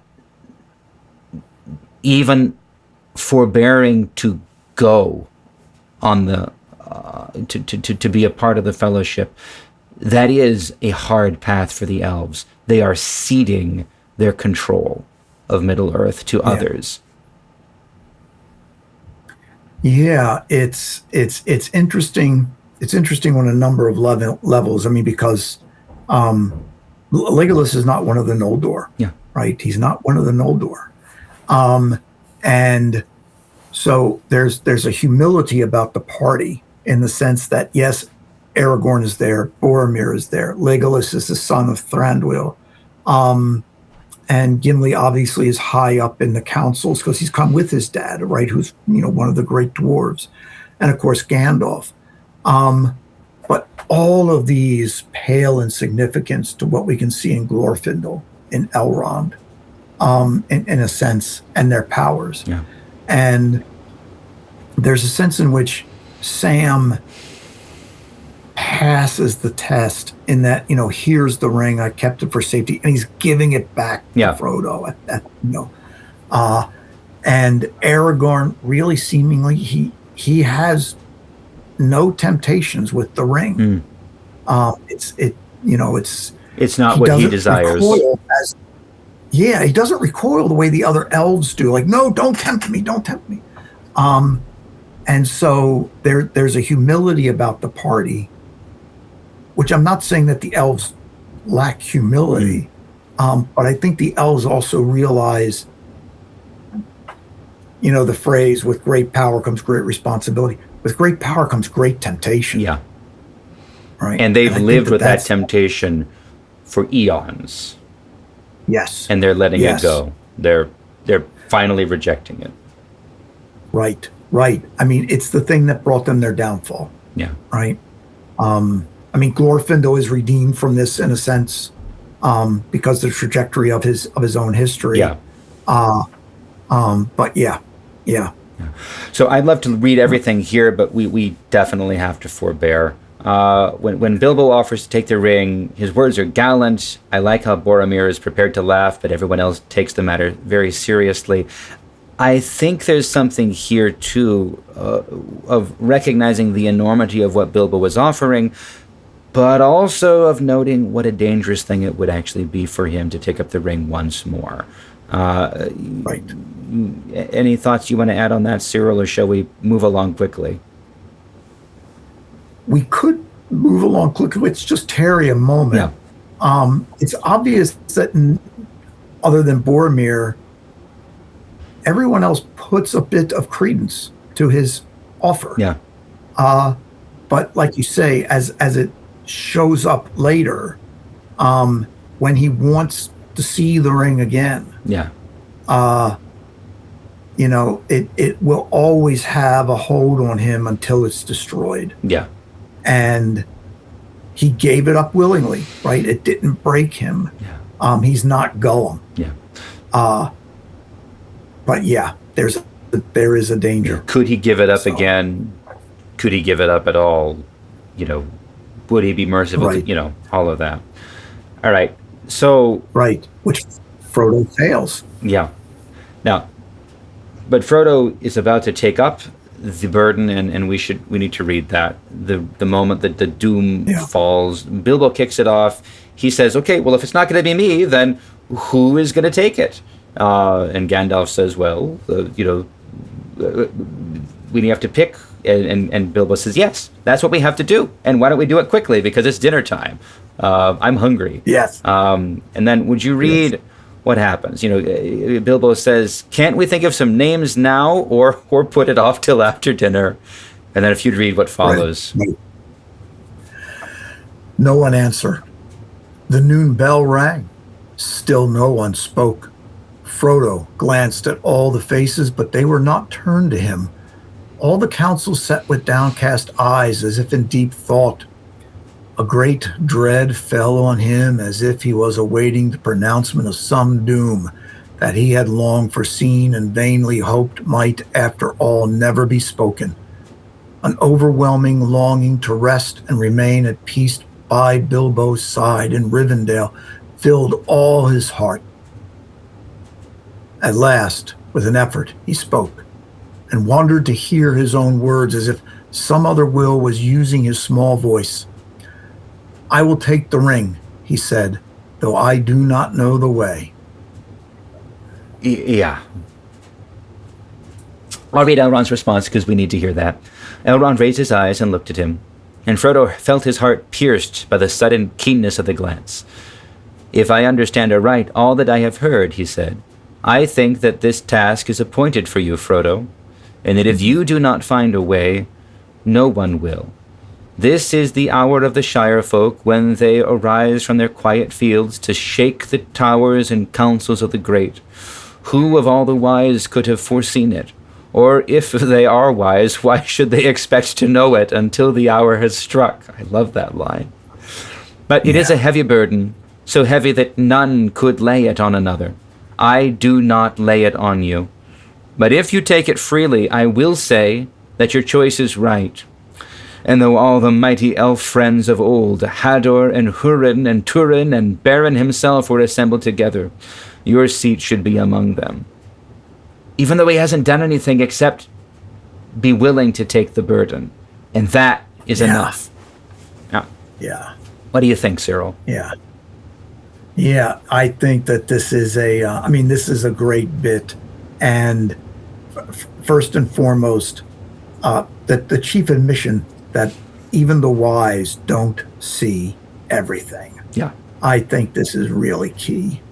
And in a sense, it's a key to the whole book in that the Shire folk constantly are surprising. Elrond says, I had thought that Bilbo was a singular character, but now it turns out these Shire folk, they're a lot more sterner stuff than I had thought. But also that it goes back to the who, I think it's in Ecclesiastes, who has despised the day of small things. And I think that this is really a key moment in understanding, particularly going back then to Gandalf's later talk that everybody references. You were meant to have it, and therefore, the will of Iluvatar, you and Professor Berzer got off onto the questions about predestinations and the ways of providence. That we don't understand these things at all, and God is constantly flummoxing us by how wise we think we are, but then how foolish we actually are, and how wise the foolish things actually are that we disdain. So I think that's part of what's going on here. Yes. Yeah. So I want to talk about this for another hour, and we don't have time. I think we need to wrap up. I feel a little bad not reading Sam's interruption demanding to be allowed to accompany Frodo, and then his muttering afterwards, what have we gotten ourselves into? I will confess, I struggle somewhat with Sam's characterization. He's deeply loyal and devoted to Frodo. He's determined to protect him or help him. And I get the idea, Frodo uses the term, that he's something of a servant. He's the gardener, he's the valet, he's whatever. He's the Batman. But on the other hand, he speaks up all the time in what seems an out-of-turn manner, at least often enough to show he doesn't entirely view himself as a servant. The impression is more that of an awkward teenager on a trip with his father and uncles for the first time. He's determined to carry his own weight and also anxious about getting it wrong or being left behind, and he talks more than he should about all of that, or something along those lines. I'm not happy with what I'm saying here, but I'm also not... I don't get Sam, which is a strange thing to admit. But what do you think, Cyril? I've always loved Sam. From the first moment when Gandalf reaches out the window and pulls him in, right? He's a bumbling conspirator, though he proves to be the excellent conspirator because he's the main spy behind the conspiracy for Frodo and his getting out of the Shire. Right. And he's obviously, in a sense, kind of earth and horse wise. Kind of, he has a common sense, but a horse sense about him as well. Something that's been picked up. And in a sense, people have pointed this out, that in many ways, Sam's very much the hero of everything that goes on. He's the one who sticks next to Frodo. He's the one who kind of fills in the niches of Frodo's weaknesses. And it's, he has these, always humble though, but also the sense that he was the conspirator. Like, he's awake when they meet the elves in the Shire, right? And Frodo's like, I shall try to kick you when I hear you snoring from now on. He really is this complex character. And he'll never be mistaken by as one of the greats, unless you're an orc in Minas Morgul, right? But they only briefly do that. There's a strength about him that I think is kind of the strength of the Shire. And he kind of brings this more than the others. He's the least assuming of them. Yeah. And I would think in the Hobbiton pecking order, he probably is going to be below Merry and Pippin. Oh, certainly. Right? They don't have an aristocracy, but among the elite. Yeah. But yet he proves to be the one that in the same way that Merry is there at the confrontation with the Witch King between Éowyn. So Sam is also there. And I think he becomes a real key in the story. That just goes to show that's the little things that turn the world, right? As they say, little hands turn the wheels. He's there willing to step in when needed, and therefore he's there to step in when needed. So, yeah. Yes. All right. Yes. This brings us to the end of the Council of Elrond, but since you are a historian, Cyril, are there any comments you'd like to make on this chapter as an exercise in the discipline of history, or any genres adjacent to history? I'll give you the last word. Right. So this is the type of thing that historians dream of. Generally, being an historian means being the subject being subjected to drudgery, right? As one professor I had said, being a historian is being bored out of your mind. And so there's just so much stuff I poured over in my life looking for clues or looking for something that's going to give me something to hang something on. But this, of course, it's a distillation of everything that's going on. It's really what you want to see, like these council minutes. It's just great stuff because, I mean, this is, along with chapter 2, in many ways, this is the world building that we only see in the fullest culmination later on in the Silmarillion. Right. And it now gives such depth to why their venture is a desperate throw. It's a desperate throw. Yeah. And it sets the whole table for everything that happens. I mean, I still remember the first time I went through the mines of Moria and Gandalf dies, and I'm just like sitting there, like, what is going on? And I'm sorry to confess such a sin to you, Father, but since you're a priest, you can absolve me. I like watching these videos of these people who have never seen the Lord of the Rings, and they see when Gandalf falls, their reaction. They're like some of the people start crying. Yeah. Right? And, this is what's happening here. And, the chances they're taking, everything that's going on, you have to expect that nothing goes right. This is the plan. But once the bullets start flying, then what happens? Yeah. So and this gives us just what was going on, right? I love the whole silence. Everyone's sitting there. The dinner bell rings. They just keep sitting. Yeah. I mean, this is what you want out in the sense of what you want to find as historian. No, thank you. All right. That brings us to the end of the chapter. As you said, the path is set. The stakes are known. Now, all that remains are preparations and setting out.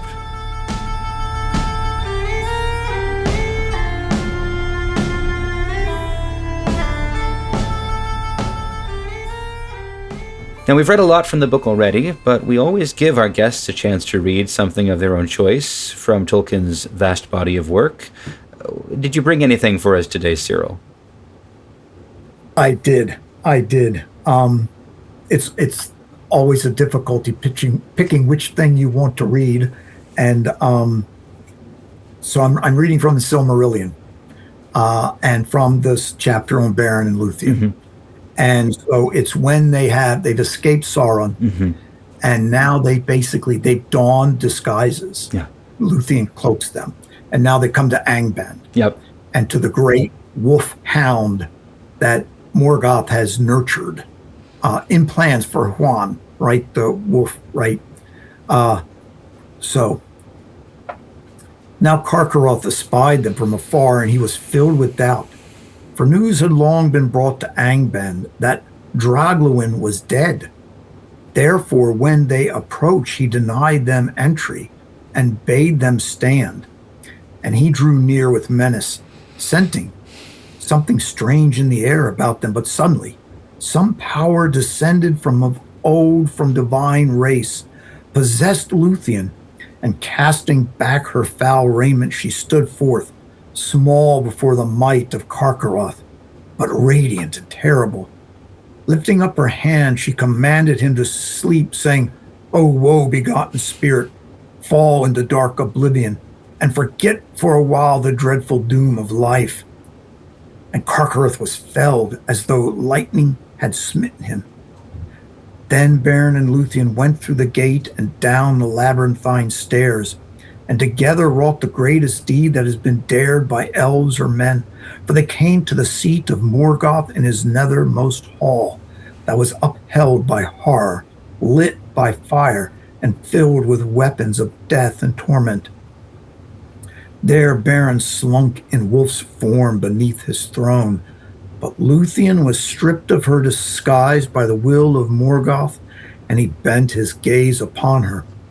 She was not daunted by his eyes, and she named her own name and offered her service to sing before him after the manner of a minstrel. Then Morgoth, looking upon her beauty, conceived in his thought an evil lust, a design more dark than any that had yet come into his heart since he fled from Valinor.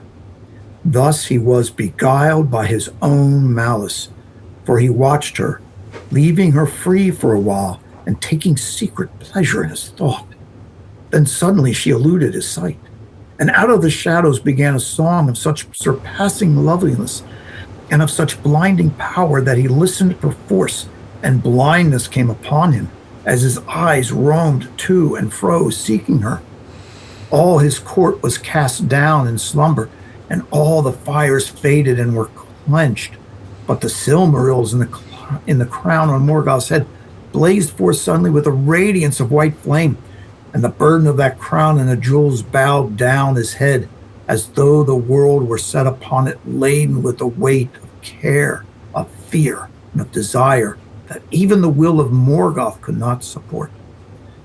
Then Luthien, catching up her winged robe, sprang into the air, and her voice came dropping down like rain into pools profound and dark.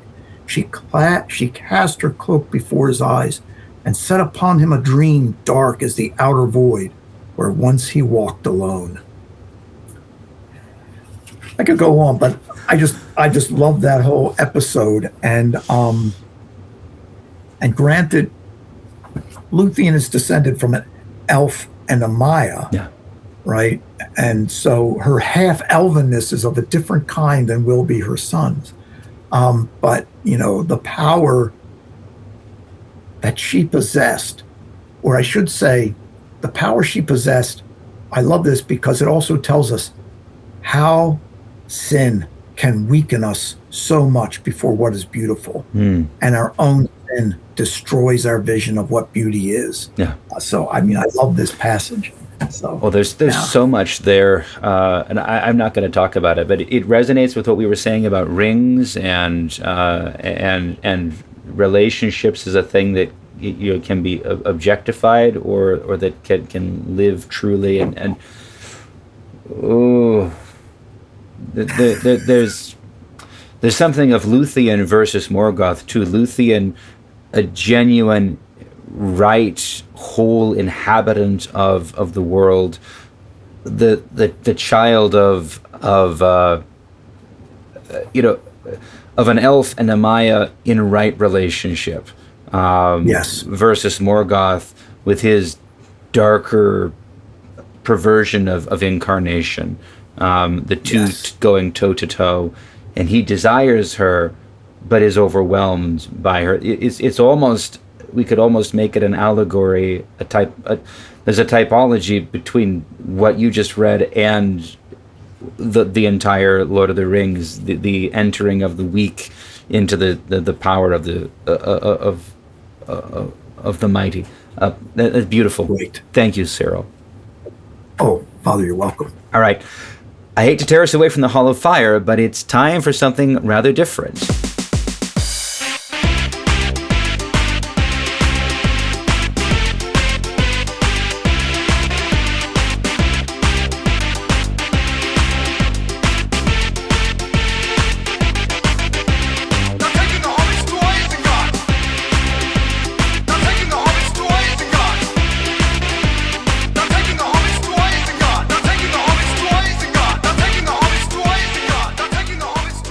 That's right. It's time for a little segment we like to call They're Taking the Hobbits to Isengard. And I'm going to skip over a lot of the introduction because I think you know how this goes, but no prizes. But this tests whether people should listen to us or whether we've wasted 4 hours of their time. So we'll take it in turns to read a quote from Tolkien's work, and the other has to guess or remember who the speaker is. Rules are actual quotation by an actual character, no narrator gotchas, full sentence or sentence fragment, and only taken from The Hobbit and Lord of the Rings. We get 1 point if we can name the speaker accurately. We get half a point additional if we can get the context. And if it's a quote within a quote, then we need to say who is doing the quoting. So if it's "There let it lie till the end," Saruman said it, but Gandalf is the speaker because he quotes Saruman at the Council of Elrond. Right. I'll give you 3 questions. You'll give me 2. And I have a theme, a category for you today. It is foolish words. So, you ready? Ready. Okay. My first for you. He got at them in spite of all that I could do, and they took up with him. That is, that is from our chapter today. That is Butterbur. It's Gandalf quoting Butterbur from Bree, basically saying, I tried to keep Strider away, but he got to them anyway. And then they took up with him, those silly hobbits. Right? Perfect. So that's what that's from. Perfect. Yes. And you basically quoted the whole thing. He got at them in spite of, they behaved very queer all the time, willful, you might say. Yeah. And then Gandalf's response, "Ass, fool, thrice worthy and beloved Barliman," and then the line about the beer. So, beautiful. All right. Right. What do you have for me? All right.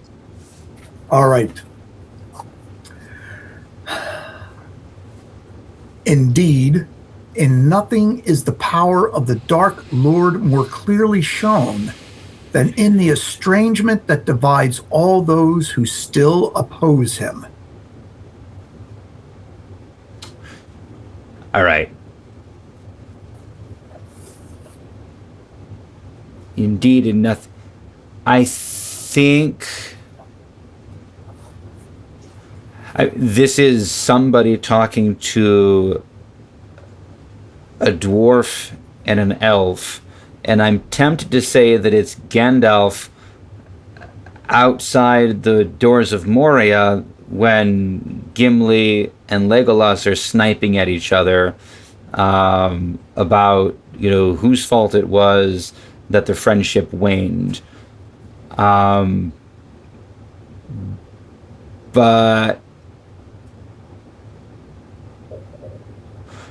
But I think it's actually from our chapter today as well, and it's when Glóin is complaining, when Legolas is telling how gentle they were with Gollum, and Glóin says, "You were not so gentle with me," and someone speaks and asks them to be at peace. I think it's Elrond. I'm going to guess Elrond. Okay. You are close. Closer with Moria. Oh, well. Because it's Halder the elf outside of Moria. Oh. Right? When he basically says that we have to blindfold Gimli, and Gimli's like, "I will be blindfolded if you blindfold the elf," right? And there's this distrust, right? So then indeed in nothing is the power of the Dark Lord more clearly than in the estrangement that divides us. Yeah, yes. Yep. Yeah, I remember it now. What's funny is I almost pulled something from that same section for you, but oh well. No points for me, but you have gotten us 1.5 points already. Okay, my second quote for you. I thought it was the whim of our Lord to take him a noble page after the manner of the kings of old, they say.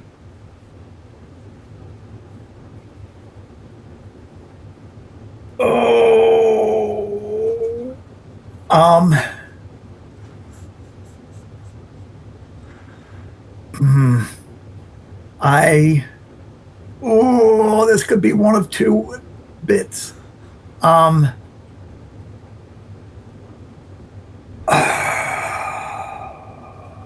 My first thought is that this is Pippin coming to the service of Denethor. But I'm thinking, well, is it Mary becoming a page to Theoden? And in my memory of this, I'm now leaning to thinking it has to do with Mary and Theoden. But who says this? I'll go with Mary saying it. So you were right the first time. It's about Pippin. So the speaker is Baragon. So he says, "I will not hide from you, Master Peregrine, that to us you look almost as one of our children, a lad of 9 summers or so, and yet you have endured perils and seen marvels that few of our greybeards could boast of. I thought it was the whim of our Lord to take him a noble page after the manner of the kings of old, they say, but I see that it is not so, and you must pardon my foolishness." So, you were okay. Almost there, but okay. All right. Your second one for me. Maybe I can contribute a little bit here. Yes. Twice blessed is help unlooked for, and never was a meeting of friends more joyful. Would you say it again? Yes. Twice blessed is help unlooked for, and never was a meeting of friends more joyful.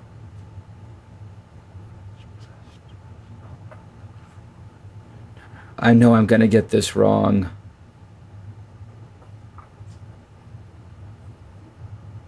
I'm going to guess that it's Éomer at the Pelennor Fields when Aragorn comes up the road. Oh, it is. Okay, good. Yes.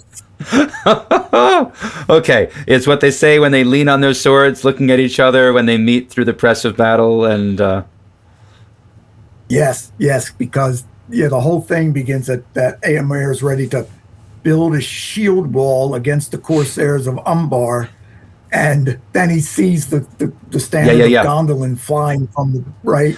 Okay. And yes. Okay, good. Whew. Then we're all right. Okay, your final question. The fool's hope has failed. The fool's hope has failed.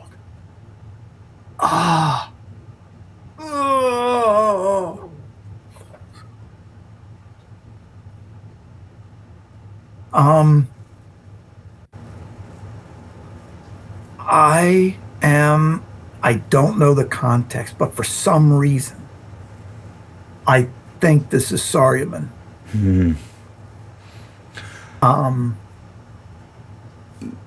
The fool's hope has failed.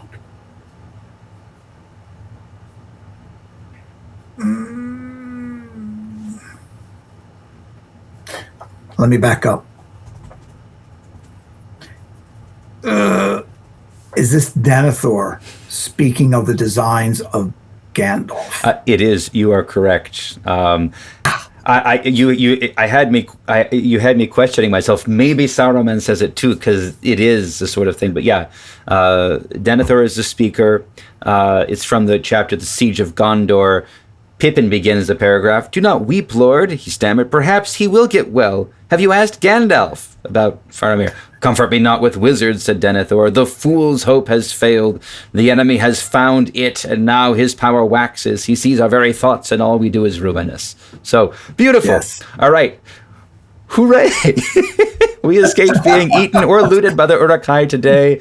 We've remained unspoiled to quiz another day. You provided us 2.5 points. I provided 1.5. But we both got it. The Uruk-hai are running away. So beautiful. And very good. That's all we've got for today. Thank you so much, Cyril, for co-hosting the Amon Sûl podcast with me today. I thought we had plenty of time, and then our conversation went delightfully in every other direction. I'm so grateful for your time, for your insights. I look forward to having you back again. Father, it was my great and happy privilege. So yes. Next time on Amon Sûl, I will be joined by my brother, Josh, as we hit the trail for Old Eregion.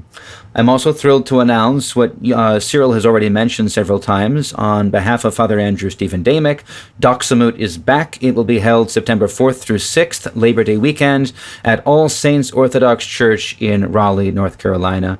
Registration is live now. You can claim your place at the feast and at the trivia contest at ancientfaith.com/events/Doxamut. Anything you want to add about that, Cyril? Final plug? No, I'm very much looking forward to this. I'm looking very much forward to seeing everyone there, friends old and new, especially some old friends who showed up at the first Doxamut. I know I'm running past my own time that I said we should stop, but friends who showed up at the first Doxamut, they were just looking for something to do with Tolkien. They weren't Orthodox, but now they are. Oh, so yes, beautiful. So, yes.